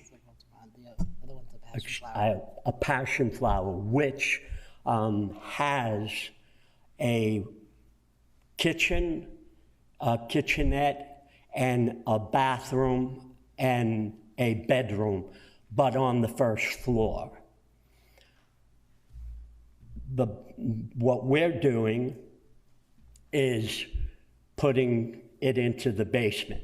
The builder offers the option of having the bathroom put in, and you can have it finished into one big gigantic room, okay, if you choose. So I don't see where we're violating. I looked at the HOA. It says 1 family homes. We're not going to change it. The tax for the house is still going to be a 1 family home. It's just we pay more taxes because we have more living space. Okay, that's basically what we want to do. We're not looking to rent it out. That wasn't our intention. Our intention was just to make it an apartment, and I wanted to do it the right legal way, so I went to the building department, and this is what they said I had to do.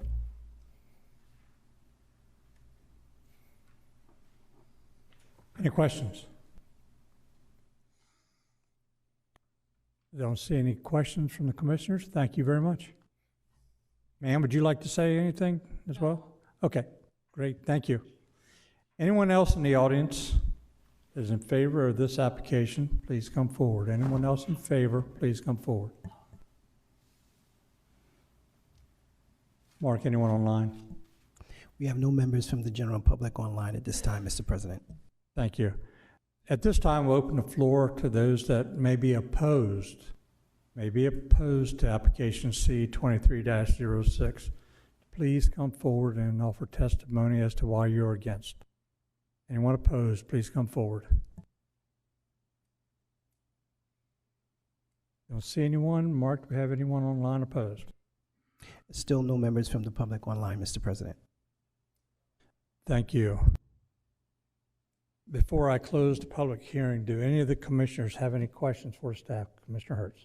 Yeah, I got a question for Sarah. Looking through the packet, I see only 5 people responded. They all objected, and their biggest concern was this being rented out. Are we allowed to put a condition on it that it cannot be rented out, that can be only used for family members? Because I know we talked about this in workshop, but we have yet to set parameters. So this is sort of getting ahead of us. I can't say you cannot put the condition on, but it is largely unenforceable. It's not something we monitor.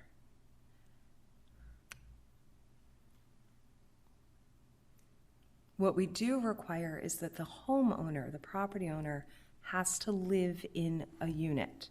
If you have an accessory dwelling unit, the property owner has to live either in the principal dwelling or in the accessory dwelling. So you always have the property owner on site. So that's already in the rules. They Yes. have to live in the house. Yes. Okay, that makes it better. Any other commissioners have any questions? Any other commissioners have any questions? Okay, at this time, I'll close the public hearing, and I'll ask Commissioner Scott to make a motion, please. I move that the Levy Court grant conditional approval of application C-2306 for an accessory apartment located in the inside the growth zone overlay district. This is based on Exhibit A, staff recommendation, report dated June 1st, 2023. Exhibit B, public hearing testimony dated June 1st, 2023, and the findings of the facts. The subject site is zoned AC, and 205-53 of the zoning ordinance permits an accessory apartment as conditional use. The location of the use is appropriate. The proposal complies with the comprehensive plan. Public health, safety, and general welfare will not be adversely affected. Adequate off-street parking facilities are provided, and the application complies with all the conditions of approval detailed in 205-68A1 and 2. Pursuant to the Chapter 205 of the Kent County Code and pursuant to 9 Delaware C 4802, the Commission has reviewed the application, and furthermore, as part of this approval, the applicant shall comply with all staff and agency requirements as described in June 1st, 2023 staff recommendation report. Second motion. Thank you. We have a motion by Commissioner Scott, second by Commissioner Angel. Do any of the commissioners have a question about the motion? I don't see any. Can we have a roll call, please? Mr. Angel? Yes, unanimous approval of RPC and reasons stated by Commissioner Scott. Mr. Hall? Yes, based on staff and RPC recommendations. Mr. Hertz? Yes, based on recommendations by staff. Mrs. Maston? Yes, reason stated. Mr. Scott? Yes, reason stated. Mr. Sweeney? Yes, for all reasons stated. Mr. Pepper? Yes, for all reasons previously stated. Mr. President, roll call reveals 7 yeas. Thank you. Roll call reveals application C 23-06 has been approved by Levy Court. We're now moving on to petition to amend comprehensive plan map and zoning map. First item falls under Commissioner Hertz. Sir, turn it over to you. Yeah, bringing in Sarah to introduce ordinance LC 2308. Thank you. Ordinance LC 2308 is an ordinance amending the zoning map and the comprehensive plan map. The site in question is just over 2 acres east of Arthursville Road, just south of Hartley. It's currently zoned AR, agricultural residential. The proposal is to rezone the property to BG, general business. The Regional Planning Commission took testimony at their June 1st hearing, and at their June 8th business meeting voted to recommend approval of the ordinance, citing that the proposed zoning is in keeping with the character of the area and indeed would serve the area. So again, this comes with a recommendation for approval. I'm happy to answer any questions you might have.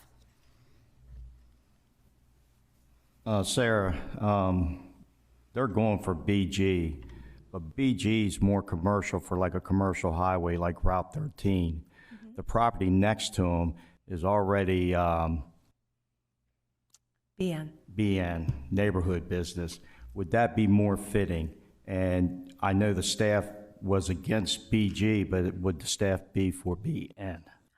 I think a rezoning to BN is far easier to support. And in terms of compliance with the comprehensive plan, it actually includes language that calls for sort of selective rezoning, generally neighborhood business in more rural areas to provide service for the folks who live in those areas. So yes, I think BN is more easily supported.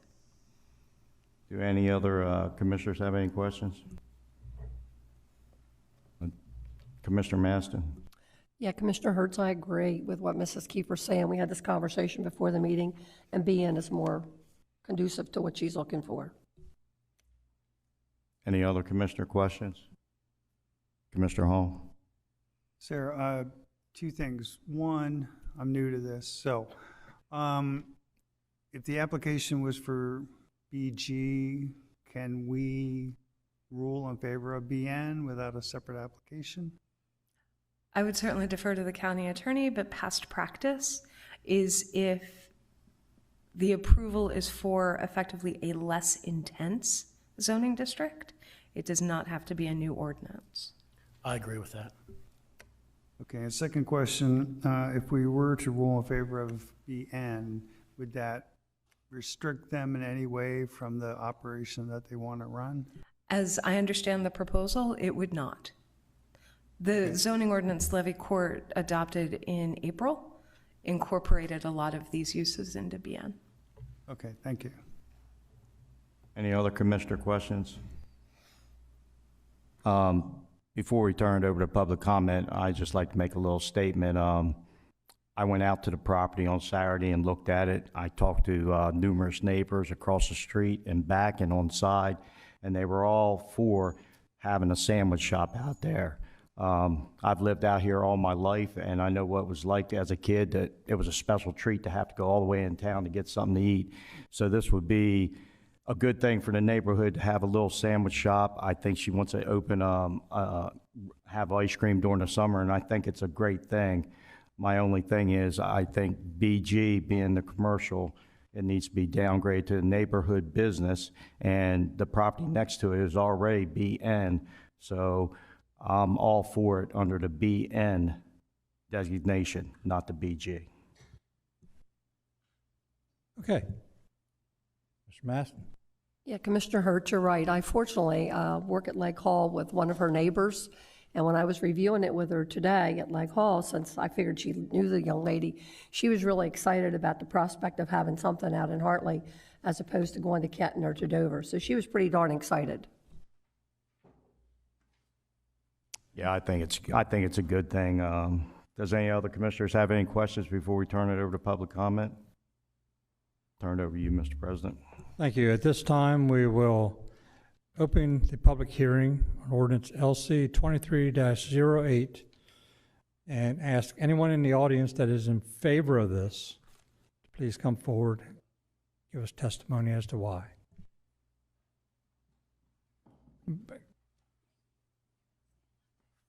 Please give us your name, your address, and be sworn or affirmed by the county attorney. Your Yes, name sir. and address?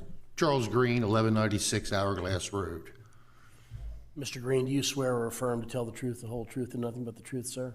I do. Thank you. Evening, Commissioners. I'm a very proud 19953 50-plus year resident.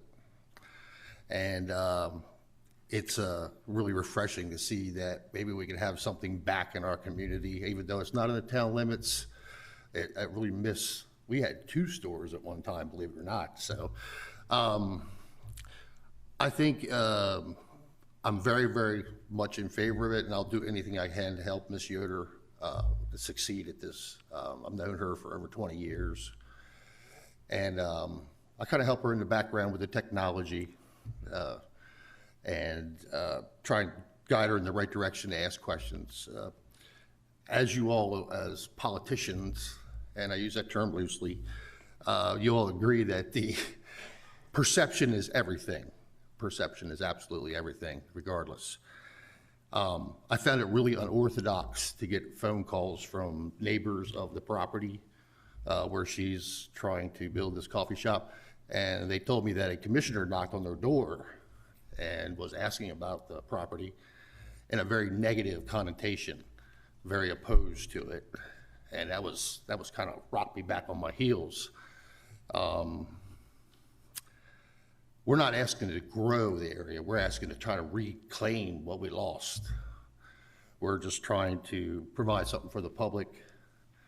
And, you know, Hartley is, for how many years, had 111 written as population on the sign in the middle of the town.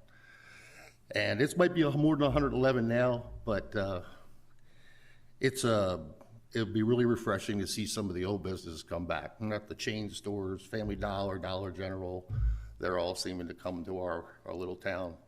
And I just wanted to go on record saying, as a 19953 guy for 50 plus years, that it's just a great opportunity for us to get some of our heritage back. So thank you for your time. Thank you, Mr. Green. Any commissioner have any questions for Mr. Green? Thank you, sir.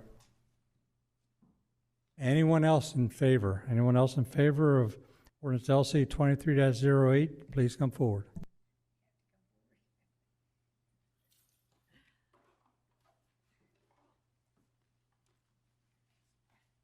Please give us your name, your address, and be sworn or affirmed by the county attorney. My name is Margaret Spears.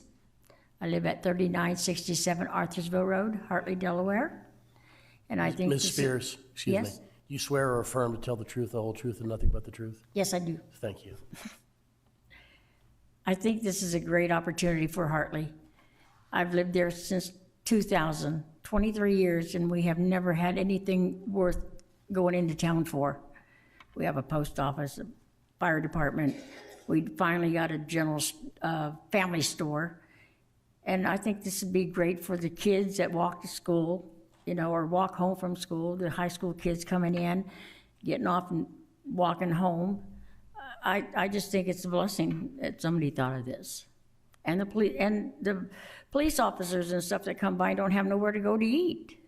And I mean, she had her little wagon at one time, parked in the empty parking lot, and people praised her and was hoping that she would stay there.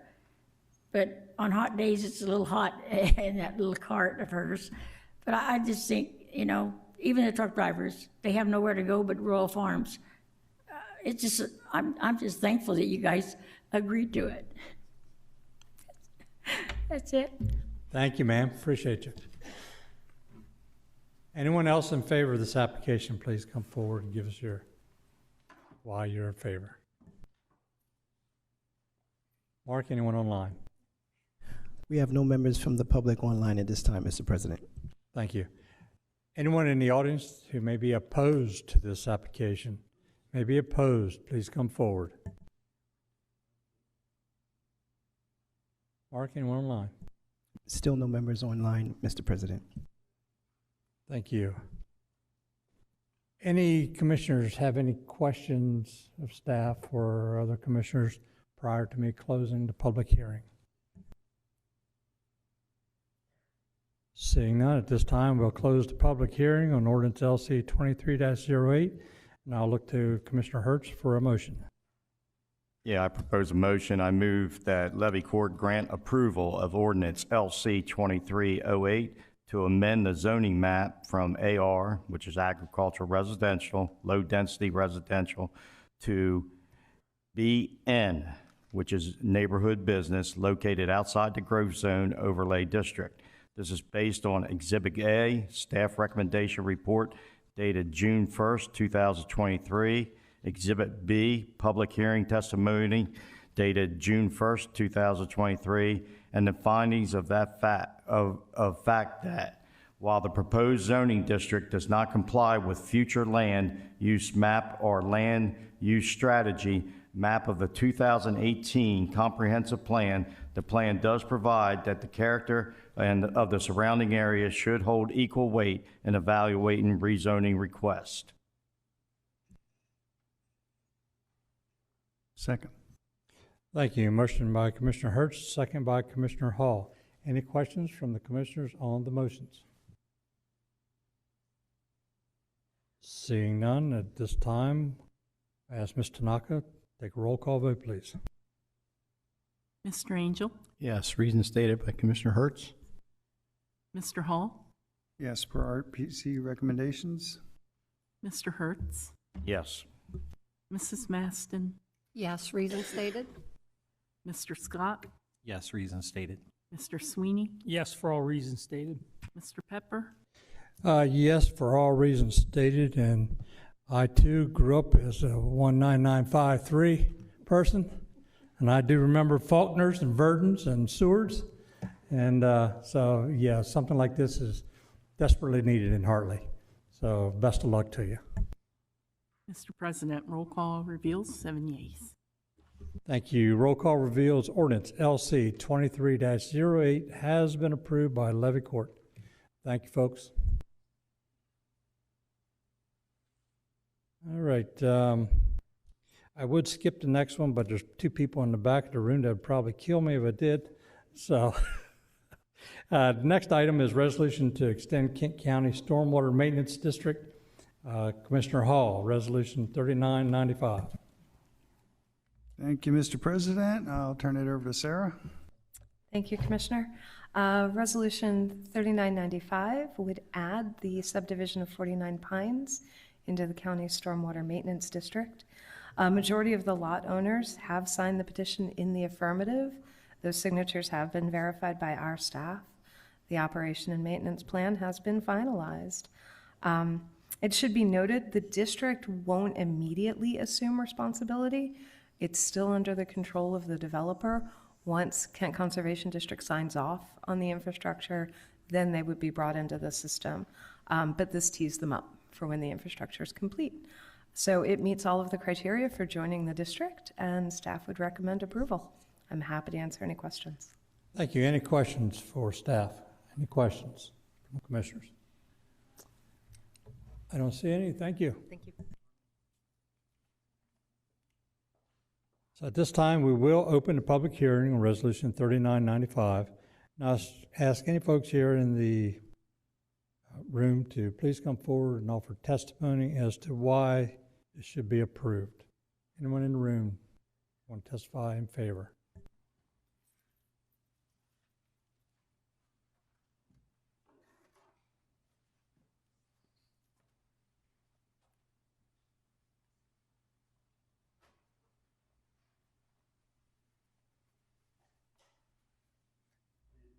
Please give us your name, your address, and be sworn or affirmed, please.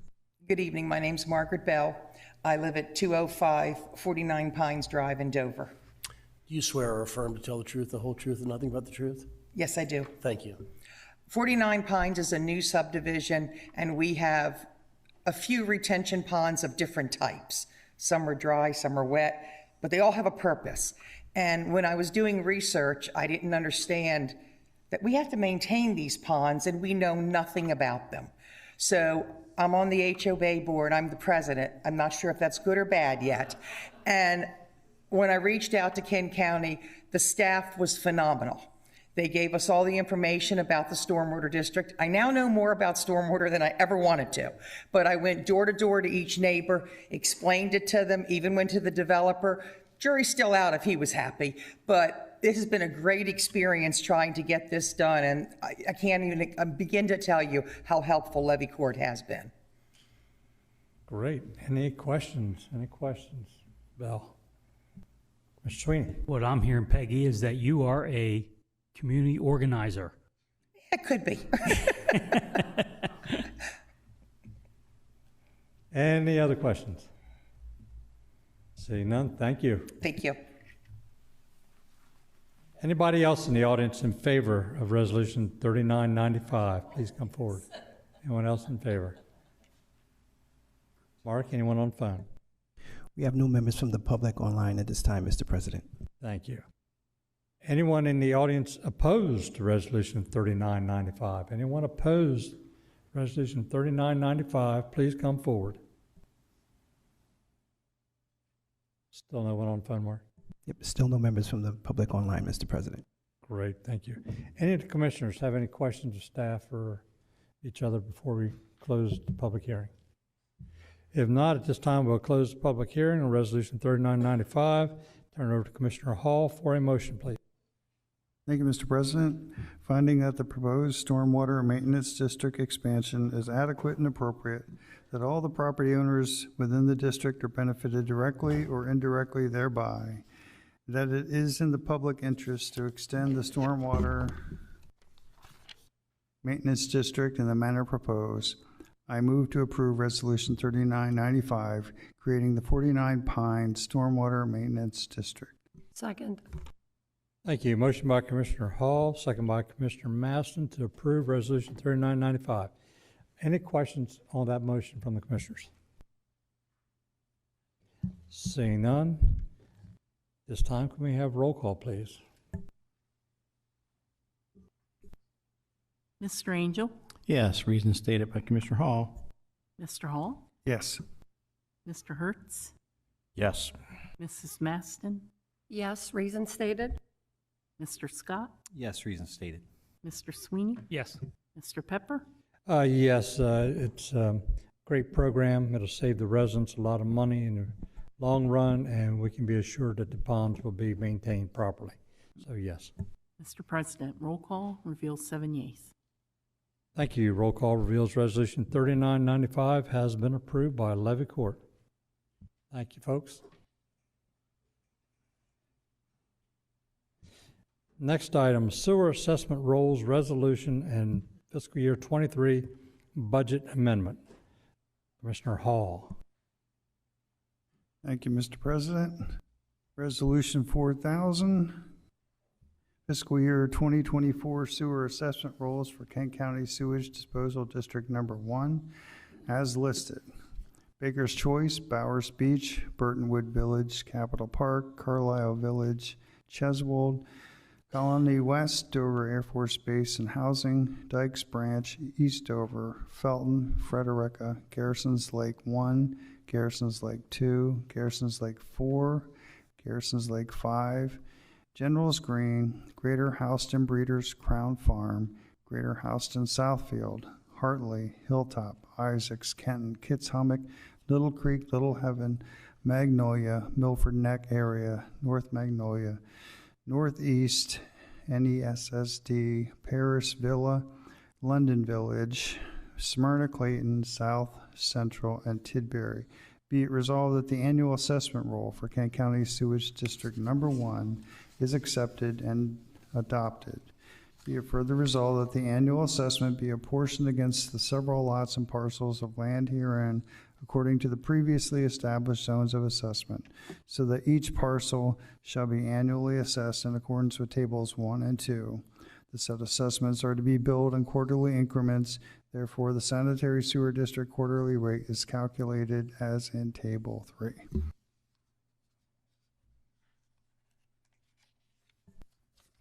Thank you. This too is a public hearing, but our finance director is here. Do you want to give us any statement before we open public I hearing? just wanted it to go on record that the rate did increase this year for all the districts at $7.76 a quarter for a total of $31.04 a year.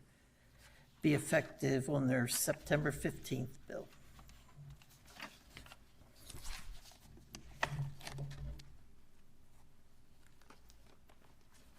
Okay, thank you. This is a public hearing. I'll ask anyone in the room who is in favor of Resolution 4000, Fiscal Year 2024 Sewer Assessment Rolls for Kent County Sewage Disposal District Number 1, please come forward. Anyone in favor, please come forward. Anyone opposed? Anyone opposed, please come forward. Mark, anybody online? Either way. We have no members from the public online at this time, Mr. President. Thank you.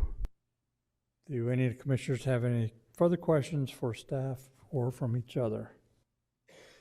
If not, can we have a motion by Commissioner Hall, please?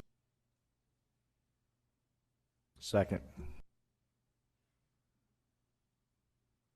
Prior to the second, I move to approve Resolution 4000, the fiscal year 2024 sewer assessment rolls for Kent County Sewage Disposal District Number 1 as listed. Thank you. We have a motion seconded and first. And anybody have any questions? Any commissioners have any questions on the motion? Hearing none, can we have a roll call, please? Mr. Angel? Yes, reinstated by Commissioner Hall and Ms. Durham. Mr. Hall? Yes. Mr. Hertz? Yes. Mrs. Maston? Yes, reason stated. Mr. Scott? Yes, reason stated. Mr. Sweeney? Yes. Mr. Pepper? Yes, I'm not real happy about a sewer rate increase, but it is what it is.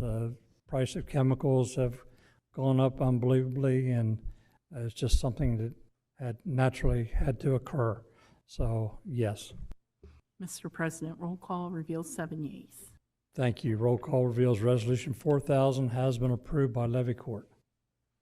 Next item, Commissioner Hall, Ordinance LC 23-17. Thank you, Mr. President. Ordinance LC 2317, ordinance amending the annual operating budget for fiscal year 2023 to appropriate funds to the food bank, community development block grant, county match, and incorporate additional paramedic grant funding. Whereas the Kent County Levy Court deems it advisable to amend the Kent County Code relating to the fiscal year 2023 annual operating budget of Kent County, Delaware, to appropriate funds for the food bank and appropriate funds for the community development block grant, county match, and increase paramedic grant funding for additional funds received from the state of Delaware grant in aid. Now therefore, the Levy Court of Kent County, Delaware hereby ordains, Section 1, the fiscal year 2023 general fund budget shall be amended by $1 million for the Department of Public Safety, Division of Emergency Medical Services for additional grant funding received from the state of Delaware grant and aid. Fiscal year 2023 general fund budget and community development block grant county match shall be amended by $250,000 for operating transfer to CDBG to cover administrative costs not covered by the grant as originally reflected in the 2023 CDBG grant budget. Due to an intricacy of circumstances, the county has spent most of the fiscal year 2023 closing out older grants and were not able to spend the newer grant funds that were related to the budgeted administrative costs allowed by the grant. Therefore, the county will need to cover these budgeted costs. The fiscal year 2023 Capital Projects Fund budget for special projects shall be amended to move $500,000 from General Fund Unrestricted Reserves to Capital Projects Fund Special Projects for a contribution to the food bank. Section 2. This ordinance is adopted pursuant to the powers conferred upon the Levy Court of Kent County, Delaware in the Delaware Code, Title 9, Section 4110. Section 3. If any section, paragraph, sentence, clause, or phrase of this ordinance shall be declared invalid for any reason whatsoever, such decision shall not affect the remaining portions of this ordinance, which shall continue in full force and effect, and to this end the provisions of this ordinance are hereby declared to be severable.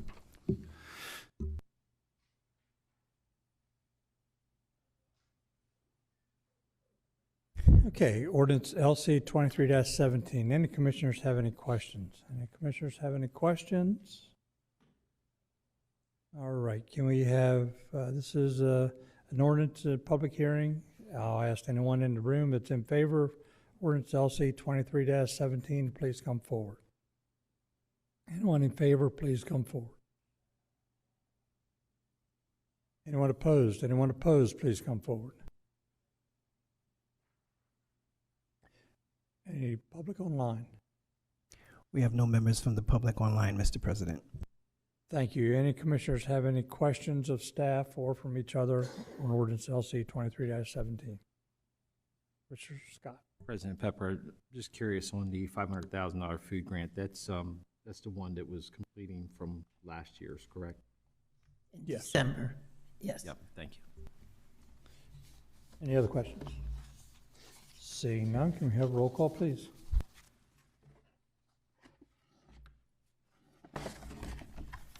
Oh, I guess we do need a motion. I mean, are we going to do the second first, the first second, or how are we going to do this? Commissioner Hall, go ahead. Move to approve ordinance LC 23-17, ordinance amending the annual operating budget for fiscal year 2023 to appropriate funds to the food bank, community development block grant county match, and incorporate additional paramedic grant funding. Second. Thank you. Motion by Commissioner Hall, second by Commissioner Sweeney. Any questions on that motion from the commissioners? Seeing none, can we have a roll call, please? Mr. Angel? Yes. Mr. Hall? Yes. Mr. Hertz? Yes. Mrs. Maston? Yes. Mr. Scott? Yes, reason stated. Mr. Sweeney? Yes. Mr. Pepper? Yes. Mr. President, roll call reveals 7 yeas. Thank you. Roll call reveals ordinance LC 23-17 has been approved by Levy Court. That'll close the public hearings for this evening. There's no old business, new business. We have committee items from the previous committee meeting. Commissioner Hall. Thank you, Mr. President. Point of order, I guess. The item number 1 did not carry, so we go to item number 2. Okay. Move to approve policy 30 requests from Kent County Tourism Corporation.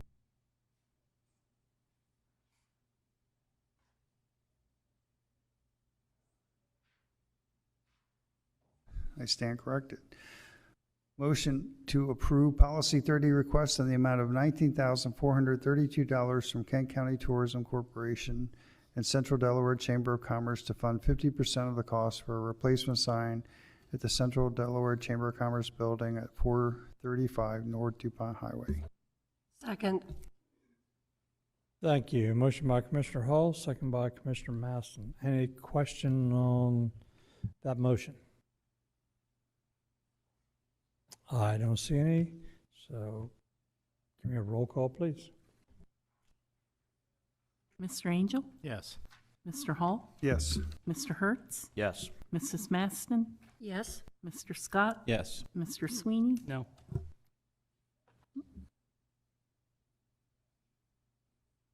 Sorry, Mr. Sweeney. No? Okay. Mr. Pepper? No. Mr. President, roll call reveals 5 yeas, 2 nay. Thank you. Roll call reveals item number 2 has passed by Levy Court. Item number 3. Thank you, Mr. President. I move to award community event promotional grant in the amount of $750 to the town of Felton and Felton Police Department, Delaware, to assist with the cost of promotional materials purchased for the 2023 end of summer bash that will be held on Tuesday, August 22nd, 2023. Second. Thank you. Motion by Commissioner Hall, second by Commissioner Angel to approve. Any questions on the motion from the commissioners? Seeing none, can we have roll call, please? Mr. Angel? Yes. Mr. Hall? Yes. Mr. Hertz? Yes. Mrs. Maston? Yes. Mr. Scott? Yes. Mr. Sweeney? Yes. Mr. Pepper? Yes. Mr. President, roll call reveals 7 yeas. Thank you. Roll call reveals the motion passed. Commissioner Scott, you have 2 items there. Thank you, President Pepper. Move to approve the attached lease, which will become effective upon completion of occupation of the new paramedic facility in Harrington. Second. Thank you. Motion made by Commissioner Scott to approve and second by Commissioner Maston. Any questions before we go to the vote? Seeing none, can we have a roll call, please? Mr. Angel? Yes. Mr. Hall? Yes. Mr. Hertz? Yes. Mrs. Maston? Yes. Mr. Scott? Yes. Mr. Sweeney? Yes. Mr. Pepper? Yes. Mr. President, roll call reveals 7 yeas. Thank you. Roll call reveals motion passed. Second item. Move to approve HGAC by as the funding contractor for the procurement of a command communications vehicle through Atlantic Emergency Solutions totaling $1,949,780.56. Second. Thank you. Motion by Commissioner Scott, second by Commissioner Angel to approve. Any questions by the commissioners about the motion? Seeing none, can we have roll call, please? Mr. Angel? Yes. Mr. Hall? Yes. Mr. Hertz? Yes. Mrs. Maston? Yes. Mr. Scott? Yes. Mr. Sweeney? Yes. Mr. Pepper? Yes. Mr. President, roll call reveals 7 yeas. Thank you. Roll call reveals motion passed. Next item, Commissioner Angel, one item. Thank you, Mr. President. Any further questions from the commissioners? I make a motion to extend the lease of 26 Starlifter Avenue with Polytech School District for one additional year beginning August 1st and as requested by the district. I further move to authorize the President of Levy Court to sign the lease agreement on behalf of the Kent County Levy Court. Second. Thank you. Motion by Commissioner Angel, second by Commissioner Sweeney to approve the Polytech lease extension. Any questions on the motion? Any questions? Seeing none, can we have roll call, please? Mr. Angel? Yes. Mr. Hall? Yes. Mr. Hertz? Yes. Mrs. Maston? Yes. Mr. Scott? Yes. Mr. Sweeney? Yes. Mr. Pepper? Yes. Mr. President, roll call reveals 7 yeas. Thank you. Roll call reveals the motion passed. Next item, Commissioner Hertz, you have one item.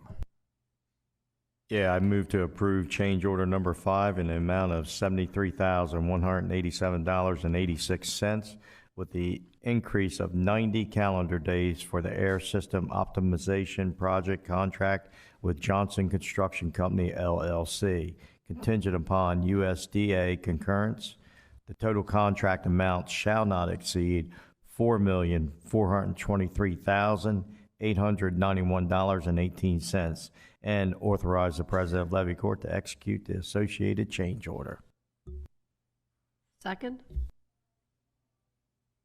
Thank you. Motion by Commissioner Hertz to approve, second by Commissioner Maston. Any questions about the motion from the commissioners? Seeing none, can we have roll call, please? Mr. Angel?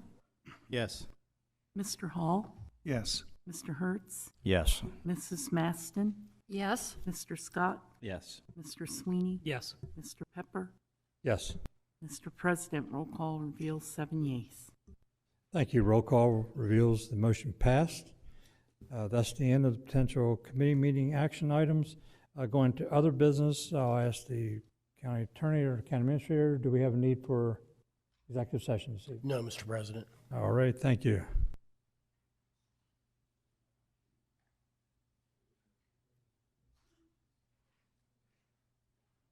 Yeah, the next meeting is not till July 18th, so don't need a motion.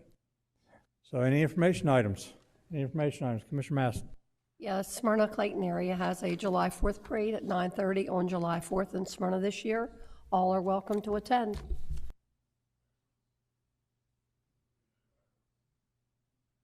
Fireworks at dusk on July 4th, Little Lake Fields across from Smyrna High.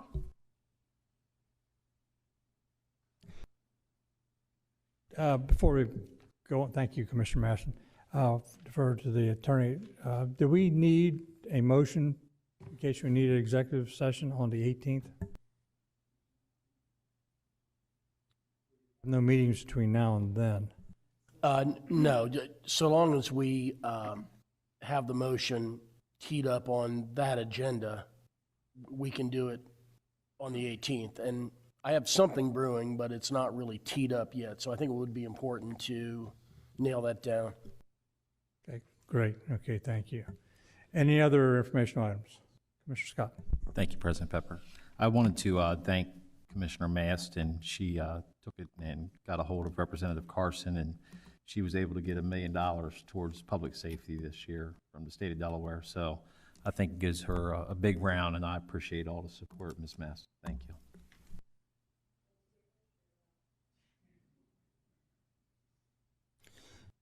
Any other information items? Any public comments? Public comments? I will repeat, we will not have any more levy court meetings until 6 p.m. on Tuesday, July 18th. We're starting into the summer months, and we do an abbreviated schedule for July and August, and we won't start back to our regular schedule until after Labor Day. Any other public comments? Any public comments for this evening? See any commissioner comments? Commissioner comment?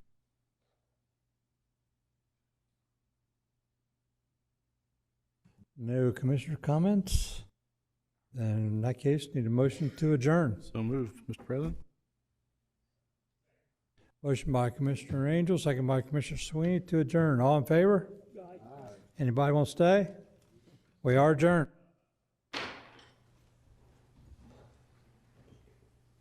Quentin.